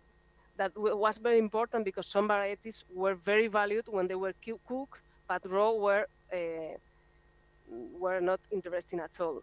So this was done in collaboration with this school of cookery, of professional school, which we are still working with them with tasting of other land races, and also with this with social bar. I don't know the name, in a small village, where all people used to go there to have lunch. So we can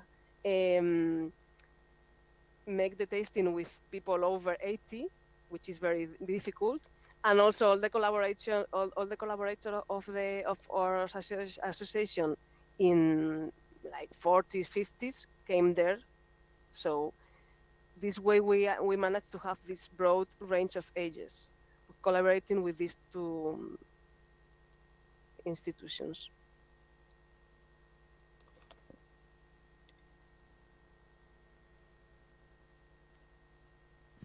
Sorry, just one more question related to this. And did you do any nutritional evaluation, or do you consider that type of evaluation to compare the nutritional value of your traditional varieties with the more industrialized ones? No, until the moment the fruit bank that is settled in this research institute has a huge collection of apple trees, and now they are already in production. So this study could be done, but until the moment only a genetic study has been done with apples, not nutritional, which is a pity because I think they will be very interesting, the results.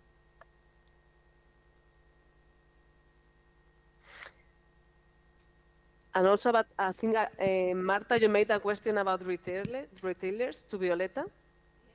And I think it's very interesting. We are collaborating with not a large retailer, but a small retailer here in the region where we are. And I think it's interesting that the seed networks work together with these small retailers, because they have connection with another public. And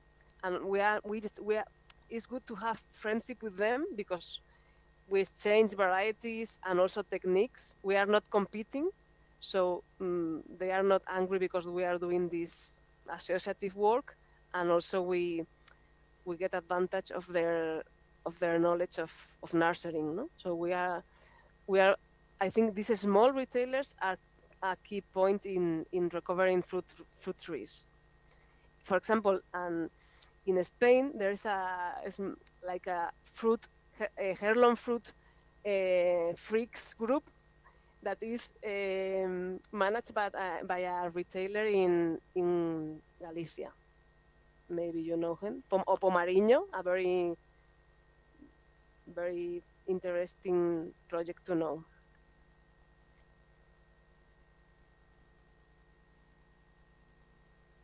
Okay, I have a question for you. I'm here somewhere. So about the distribution, you said there are only few professional farmers participating in your association. So have you thought about this more commercial side of the varieties, identifying some key or potential markets? In Madrid is a very big city, and there are now few cooperative supermarkets starting. And have you thought about that? How is your strategy about that? The big problem in Madrid is that there are very few farmers.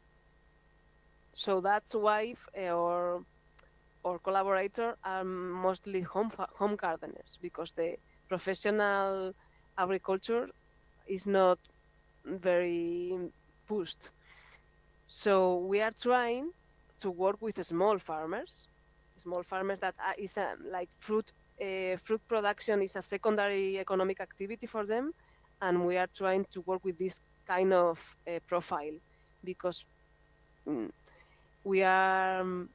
are the big production of fruit is only olive, and no fruit. This kind of fruit trees is not present in Madrid as a professional sector. Okay, that we should continue. Thank you, Laura. I want to give you the opportunity of really briefly explain us about Connecte. I think it could be interesting maybe if you just can share a few words of this project, because yesterday with Radiant Partners we were talking about it. I don't know how you feel it about saying really quick what is Connecte to the public. Okay, yeah, I forget about talking about connecting the presentation. And also we use it a lot with fruit trees, Connecte. It's a kind of Wikipedia of traditional knowledge that was made as a collaboration among several research centers and university and the Spanish Seed Network. And one of the main topics in this wiki is the landrace documentation of the knowledge, the distribution, and also the photographs and the description. So it has 3 areas, like wild plants, land races, and another of climatic change. You can see in Connecta.es, I think is the website. With the fruit trees, what we did is there are many like this. There are many nurseries, small nurseries like Viveros Arbolé, the one we are collaborating with, or Andopro that have all heirloom varieties and are not documented anywhere. So we work with some students that document the varieties that were working with these nurseries and put them into Connecte in order to have this fruit catalog on the web and in a public scale. So this was a way of documenting and making it's a proof of the existence of these land races, and also can be used to if some farmer or nursery wants to make an official registration of the variety, this can be used as a document of existence. So it has two uses. I don't know if maybe you can say something also, Pau, about it. I think you did a good abstract of it. I'm also sharing in the screen, you can see it, but I put the Connecte in the screen, the Connecte website, so everybody can take notes of the name and search it. And well, if you want more information about it, Laura is one of the members of the team that developed this, so you can contact with Laura, and if you want, you can ask me their contact later, and we will share it with you. So thank you very much, Laura, for your time. You can stay with us if you want, here in the last presentations we have here, and as I say, a really inspiring project, and thank you to all the help that you have bring to Connecta Natura. Like, I feel hearing you and Violeta, like we are just a few steps after you, but we are doing the same things, not just a few years. So thank you very much. An applause. Thank you as well.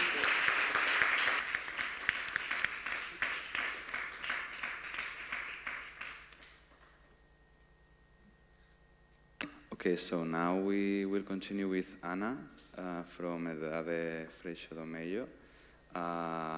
Now we go to the place where agriculture and forestry meet. Since now we have been talking about fruit trees, but now we are going to see a project that goes also for forestry.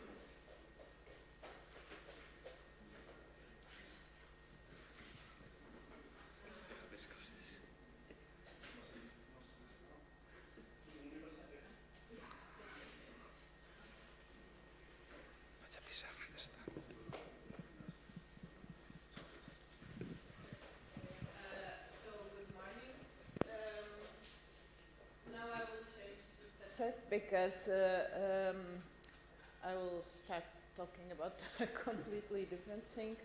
So I'm Ana Fonseca, and I'm representing Fresh Maio, and Fresh Maio is Aurora farm in this big project that is Radiant.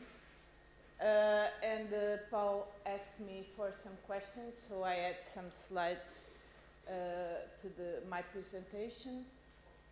So Fresh Maio is a farm that manages 600 hectares with 450 hectares of montado, that is your dehesa.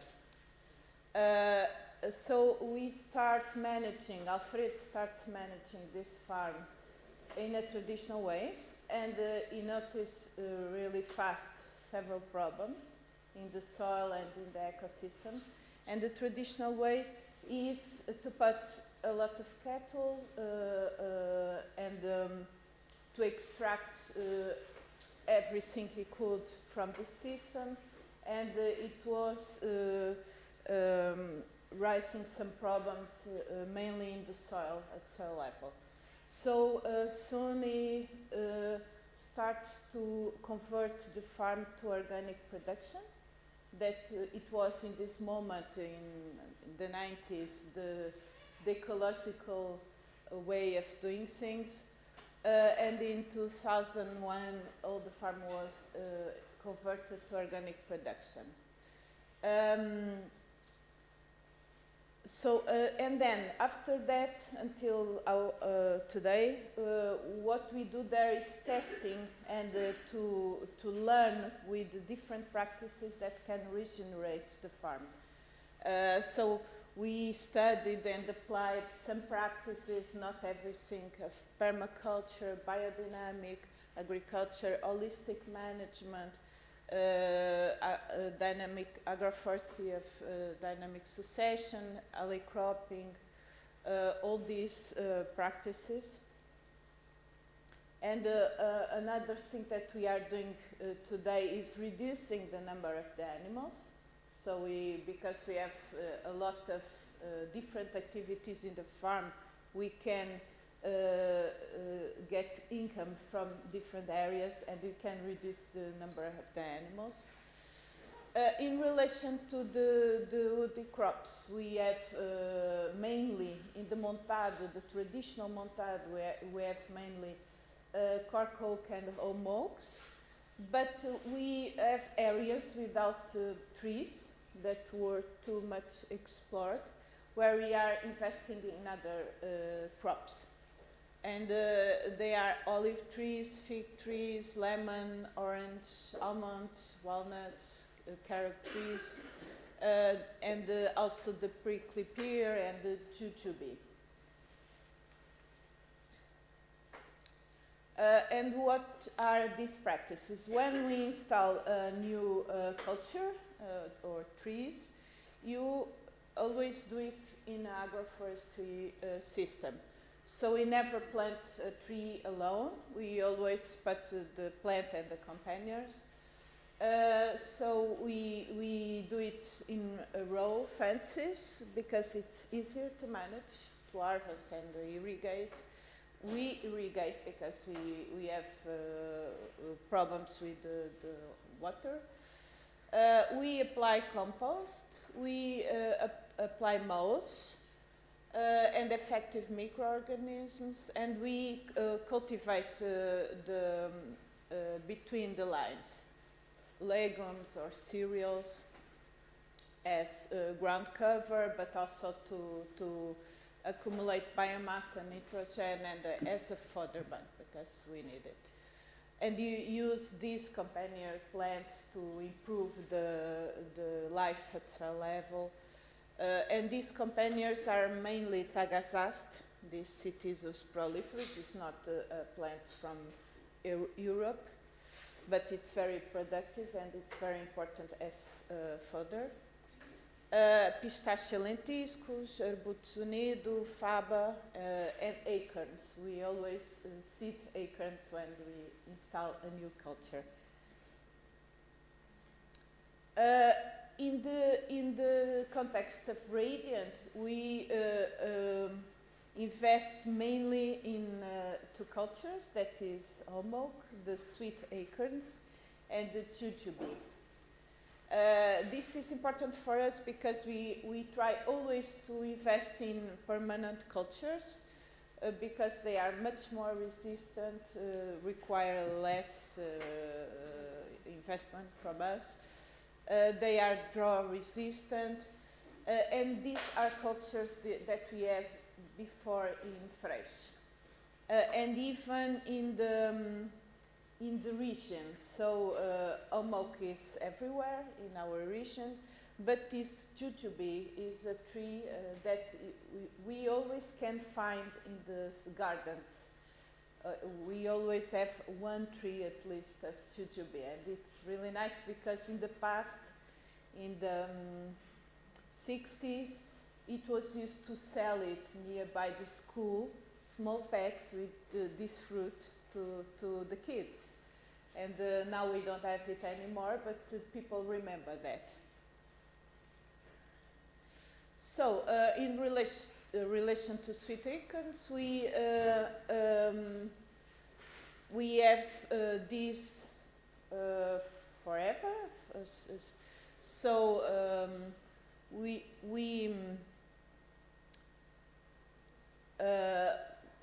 people used to eat acorns since the prehistory in our region, never stopped to eat acorns, only with the urbanization. After the revolution, people really forgot the acorns because they were linked to a bad memory of famine, so they really stopped to eat the acorns. And now in Freixo, we in Freixo start to produce these products again, to recover this production again. In these products that you can see, the first product was the biscuits, and then we owe a lot of products that we can taste later. We developed all this. So the acorn burgers, the sausage that are vegan, the coffee that in fact you can find everywhere, since Korea to Austria to United States. The flour is an important product because we sell it to our neighbors, the restaurants of the region, and they, with this, produce everything. And the bread, and pâté, and fermented acorns, so we'll have the opportunity to taste it. And again, we, in this project, bought some graft omoks with the sweet acorns, really good and sweet acorns, to these companies, Marriage Tech and Balano Tree, again in agroforestry system. With the companions, here we didn't put the mulch yet, but we are going to put. With the acorns, the seed of acorns, and that's the way we do it. In relation to jujube, we had to learn a lot because we didn't know how to do it, how to manage the culture. So we had before already 2 tiny orchards of 2 different varieties. One is the smaller, that when is a date is much better. It's better to eat as a date. And the bigger one that we don't know the name of the variety too. And it's very productive and it's very sweet and good. And now we bought other plants, other trees, because people are really interested on that, and we are selling these fruits already.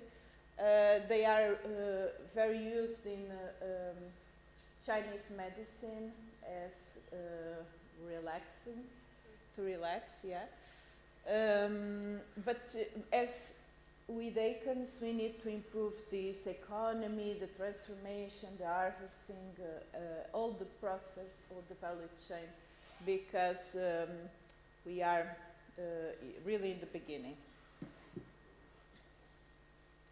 This is the installation of this. It was quite recent, and that's it.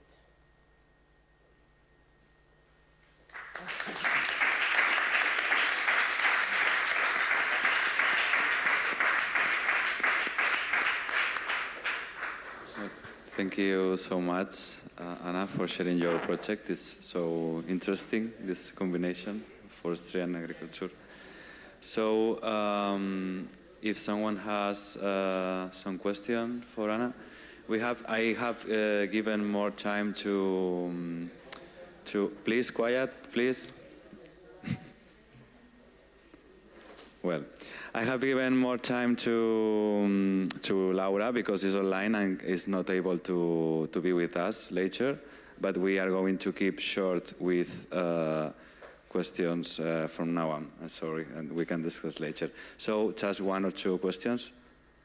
And please, people who is talking, please be quiet because it's really annoying. Thank you.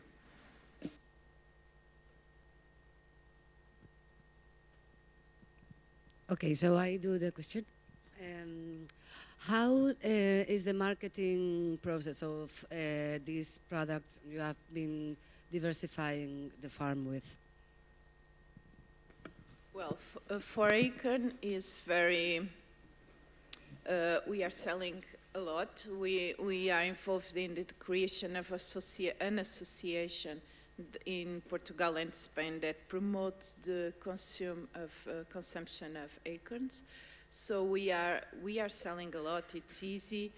Everyone asks of us for acorns products. This year we had no acorns as the olives, so it was an unproductive year, and we have to deal with that and to learn to deal with that. So we are processing the acorns of the last year. For jujube, we don't have a market yet. We only sell in the producers' market. And people remember to eat this fruit, so they ask for it. We call it manzanillas de África. It's not jujube. But we don't have a market. We are exploring that, and I hope we can sell it more. Okay, thank you, Anna.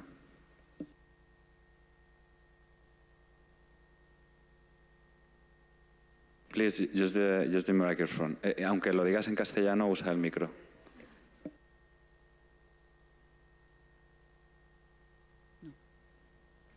A ver, de todos los proyectos que habéis presentado, creo que el de es Ana Fonseca, ¿no? Claro, es ya producción, en serio, ¿no? Es una finca productora y le dais bastante peso, me parece, a lo que es la transformación del producto, porque claro, si tenéis exceso de producción o a lo mejor también lo orientáis a la transformación porque puede ser más rentable económicamente. Entonces, quería preguntar, porque producís bastante cosas muy específicas que no son muy comerciales, la aceptación que tiene el producto. Y quiero preguntar a los demás, o hago ahora la pregunta, que estáis orientados más a la investigación y a poner en valor las especies frutales antiguas. ¿Qué peso le dais vosotros como institución a la transformación del producto? ¿Y qué peso pensáis que tiene en el productor, en el que está cultivando esa variedad, si le da importancia a la transformación?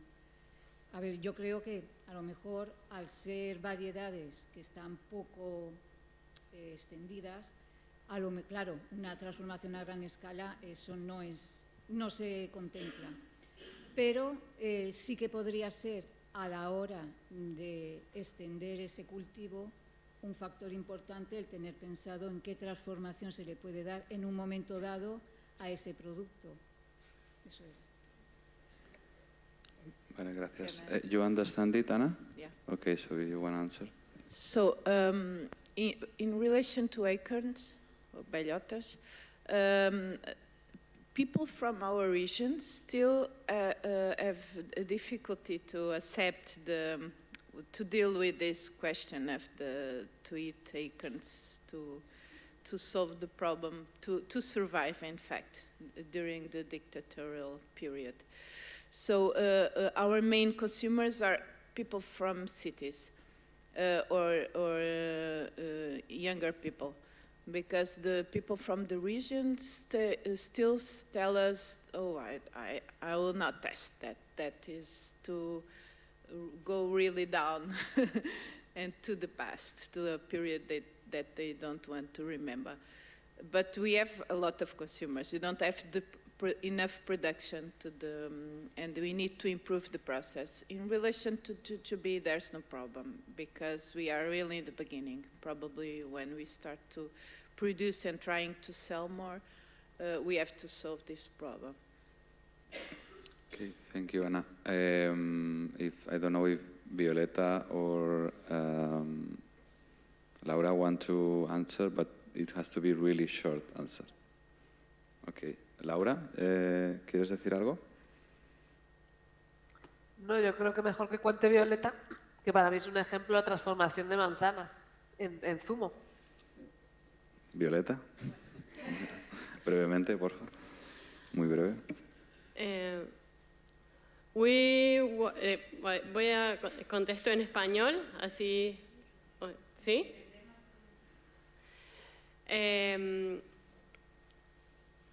Trabajamos con muchos productores, no solo con agricultores, sino también con productores y elaboradores.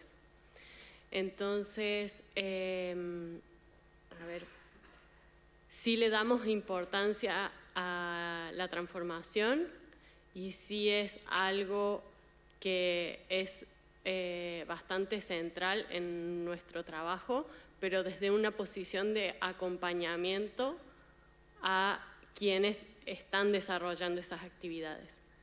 Entonces, por dar un ejemplo concreto, a partir de las variedades que se entregan o con las que trabajamos y que hay productores que ofrecen, intentamos promocionar o estimular esos productos. Y de hecho trajimos algunos zumos de manzanas y sidra de esos productores y realizados con esas variedades aquí para probar luego. No sé si quieres añadir alguna cosa, Laura, sobre esto. Perfecto, gracias por la brevedad. Brevemente también, nosotros desde Connecta Natura aún no tenemos los frutos nuestros propios, pero sí que ciertas variedades las estamos enfocando desde que pueden ser interesantes a nivel comercial desde la elaboración, porque tienen unas características que pueden hacer. Y de hecho hay agricultores, y específicamente uno, que nos ha pedido fruta y está pensando ya directamente en elaboración, en frutos en secado de albaricoques y ciruelos, y elaboración de manzanas también. Vale, pues, so, thank you. I want to thank you very, very much, all of you, for being here, especially the ones who have made the special effort to make it in English. That I know I really appreciate it. And now, for closing, I ask a big applause for all of our...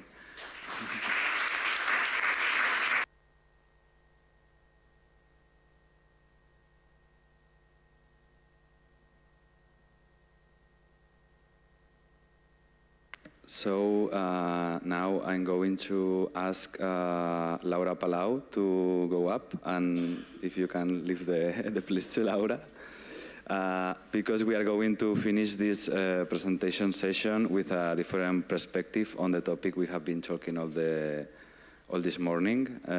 Laura is an artist and also a rural woman, and this is a really strong combination, and she really makes it. So she's working from an art perspective on approaching several topics that are crucial for woody crops and traditional fruit crops. Anna's going to give us a presentation. I just need a second or two to make the presentation in the computer going, and we are on. Well, thanks for inviting me. I'm very grateful and a little bit nervous to be here with these big communities. I'm just one person that collaborates a lot, and I'm going to show you a project that I collaborated with Connecta Natura, especially with Pau, that is the one who grafts more trees, and it's a project about grafting.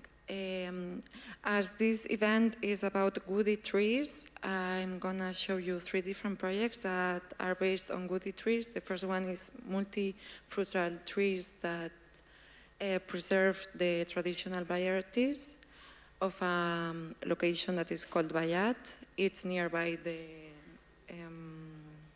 Tinker, the one that some of you visited yesterday. Another one is based on the olive trees, and the last one is based on the walnut tree.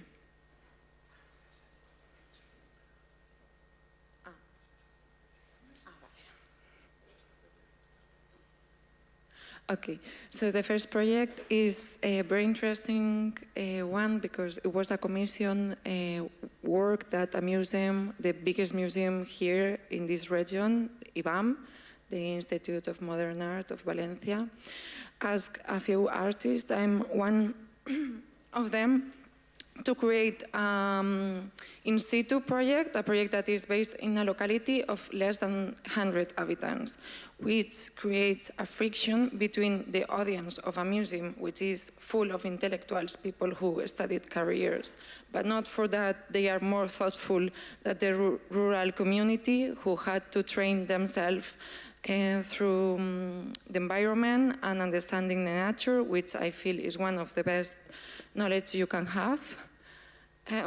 So that was a challenge for me, and I decided to make visible this combination of agri and culture, which I don't think I need to explain that to this audience today. You know more than I do.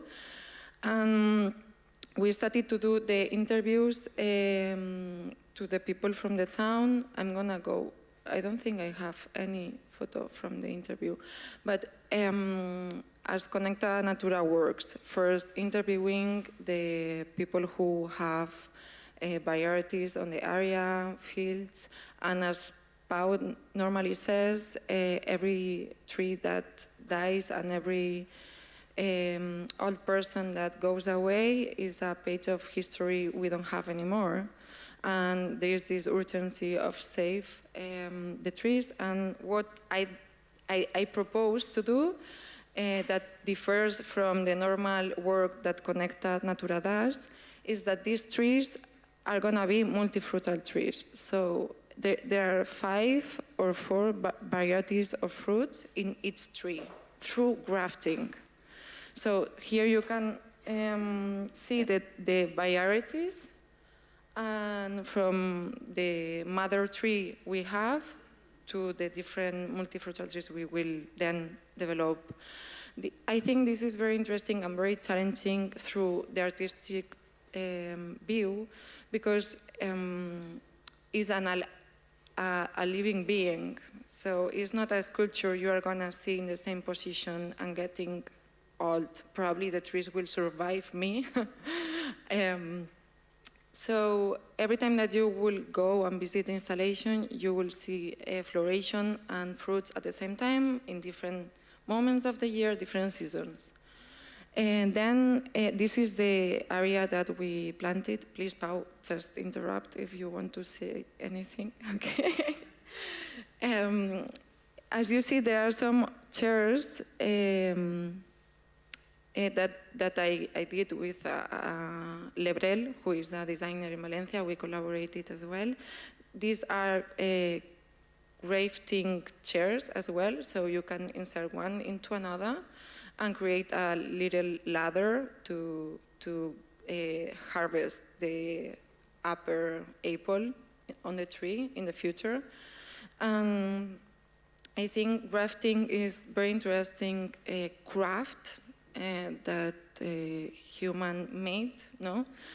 And for me, it preserves and projects to the future something from the past. So this now is an urgency you all are working on, but we hope that in 50 years, that would be a fact, that the young people in that time would not have to run against time to preserve seeds and trees, etc. That would be already something that will just stay. Last weekend, we returned to the town and to the people from the town some of the trees that Pau grafted in their nursery. Okay, yeah, I was listening all the time that word and I didn't know. Okay. So we had 41 trees and beet to give back to the people who were helping us on the process of research. We plant some of them. I just forget what I wanted to say about that, apart from just giving back the trees. That we already, with all the people that come from the city, plant some of these trees in their former places. Yeah, so there was a bus with 30 people from the city, which of course, I mean, yeah, they come from the city and they don't have I think it's a pleasure and something that not everybody has is a piece of land, right? So they are born in city, it's not their fault, and they also want to relate to the land, and they don't have any knowledge, but interest and time. So I thought this is something, it's still on the process, but that could apadrinar, have the custody or share the custody of these new trees we gave to the people of the town, and they connect, exchange numbers, and they keep track. So the people from the city give 6 or 8 euros per tree, and then the people from the town take care of them, and ideally they will keep track on the tree through WhatsApp and doing some visits, no? How to include citizens from huge urban areas to the rural communities that don't have that much attention or people or visitors, no? Okay, this church also serves as a gathering to speak about all these questions that we are having here. Maybe you can play the link. Yes, this is a project that I did taking the chance of an exhibition that was here in the Art Contemporary Museum of Castelló. And they proposed me to show some of my work, which is very related to rural communities, etc. And I took the chance to just have a new work that I wanted to have a legal permission, because it's not easy. Most of the times have to work in public space illegally, but this time you can play it. This time, maybe put the audio down in case. I got the permission of this town hall of Castelló, because it's not super big and they allow me to do it. So I started to harvest all the olives in the city that are planted as a decorative trees. So I believe they are productive trees and we need to respect them as that. And also this area within the Senia, up towards Catalonia, is the area which has more millennial trees.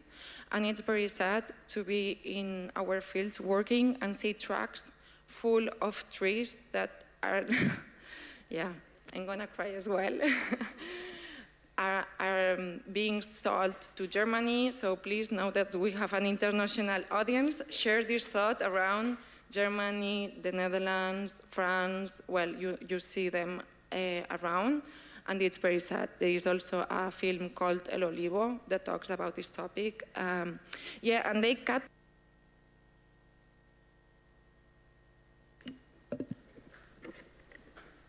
them as decorative trees, which is very embarrassing. It's okay, we can share the micro.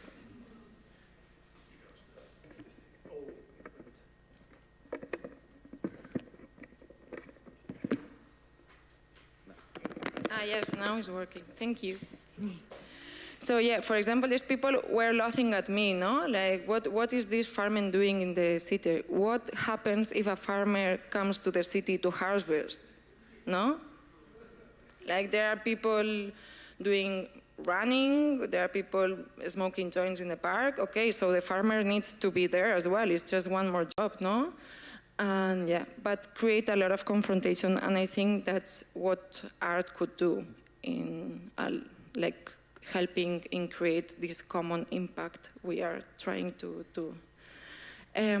So as I had the permission from the town hall, they just asked me, because I wanted to produce olive oil from it, that I'm not able to use it as to consume, right? I said, okay, no problem. So then I will make soap. So I did 3, you will see them later. I create 3 big, like 120 meter soap, 3 bars of it for the museum, to make visible what we are losing every time. And before that, we went to the University of Castelló, to the chemistry area, that they analyzed the olive oil, and they said that it's good for consuming, but even though we didn't have the permission, and now we have to go back to presentation. So I just create the soap, which is another type of reusing, no? Because my grandparents, who were both born in the mountains and had never light, you know, or nothing, show me, no, to reuse and recycle, and there is always. So this is the trees that this is just 5 minutes away from my field of olives trees in Benlloc. This is the tracks that I'm talking you about. This is the city 50 years ago that was much more green, and the fields around it were included. I interview the people who are selling them and the people who are doing this connection between the big industries that are buying and selling outside and the one who is just getting 1,000 euros, you know. And you cannot blame them. I mean, we should all take responsibility, and I would blame our politicians to plant the olive trees in roundabouts, because then when tourists come to our country and see that we are decorating and cutting them as decorative trees, why they wouldn't do the same, no? We are showing them a bad example. This is the bars. It's not a good photo, but they smell also very nice. This is one of the nurseries that I visited, illegally of course, but they have like hectares and hectares and hectares and never ends, and you should see how they treat the trees after cutting them. Like, of course they will die. I mean, you are just making torture of them. And this is in the Netherlands, in Amsterdam. These are 25 olive trees that, of course, they need to cover during winter because, as you can see, it's full of snow.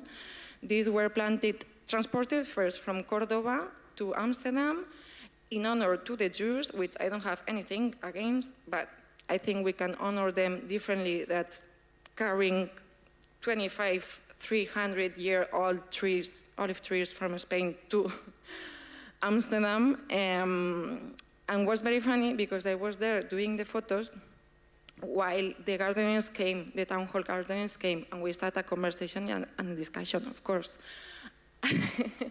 And they were so lost because they didn't know how to cut the trees.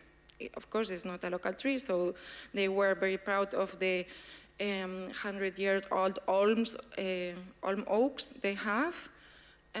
So I showed them how to cut the branches more or less, because they were doing like a bush. Yeah, I mean, it's normal, they don't know, but this, you can grasp how badly we are treating culture, because olive trees are culture, and we should respect it and embrace it instead of, this is how the exhibition looked at the end. I'm not particularly proud of it because I like to do performance and engage with people more than just show it. I think that's old habits of art, but still it was the context. And finally, this is, are we good on time? Okay. This is a project I'm working since a few years ago. I brought the chair here. It's from well-known tree that was in front of another field we have, my mom and I. And the tree died. And I went to speak with the owner, which is a friend. He was a friend of my grandpa. He already died. And he was convinced that someone poisoned his tree, which, of course, maybe 50 years ago was something to, impact the family. But nowadays, probably it died for another reason, we don't know. But there are a lot of dead trees, so I thought, why not turning it in something nice, no? So I'm using the tree and the owner to create a portrait of this symbiosis, no? The land and the person who takes care of it. And in this case, this tree is from El Seno and his wife, Mari Carmen, and they are very resilient people and rural people and very pragmatical. So I thought about doing a chair that is very practical to have in the kitchen, for example. That we are having always a chair and then a stair next to it. So now it comes and you can just get the easy, but as we don't design our own products and we just buy them, maybe we should also think how to do our own chair that serves for our needs, no? And then I also like that the chair is full of warm, like the trace, no, of it, and it has history and has humanity. And well, I have another video, but I'm not gonna play it. I just went back to his place 3 months later. Said, "You remember your tree that you allowed me to cut? Here it is, no?" It's something I want to keep doing with other died trees that are not in this decomposition, because then are part of the nature and also serve for it. Because in cities, we don't treat this biomaterial as a composition, I don't know how to, compost, no? We're treating it as a trash. And they just come with a truck, pick the dead tree and trash it. Or the orange trees we have in all cities in this part of the littoral, no? They also go with a truck, surround the tree, shake it, and leave the oranges away, because it's a way of not having dirt on the streets. It's a problem, then it becomes a problem. And lastly, I want to point out that probably you have read about it, but there are also a lot of research saying that in cities we usually plant more male trees than female trees, because female trees create fruit, which makes dirty the streets, and male trees actually creates pollen, which makes allergies, but allergies are not something that you can visibly see and complain and send a photo to the town hall, no? How all these things are underneath and visible, and my work, or the work of the artist, is try to make this visible, always with respect and collaboration if possible, and friction, no? Why not? That's all.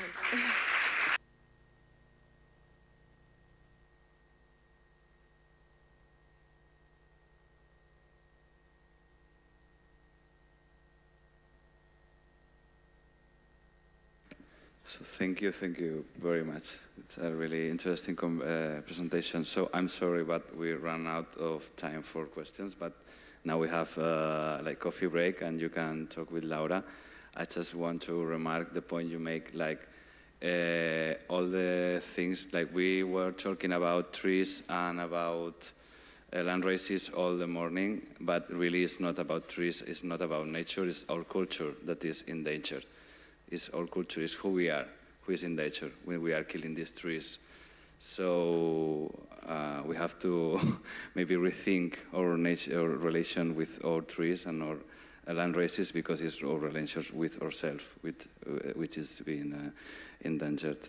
So thank you very much for your attention. And now we have an excellent coffee break prepared for Encuentro Natural Cuisine. And after this, we have this space where we can share and talk about all the topics we opened this morning here.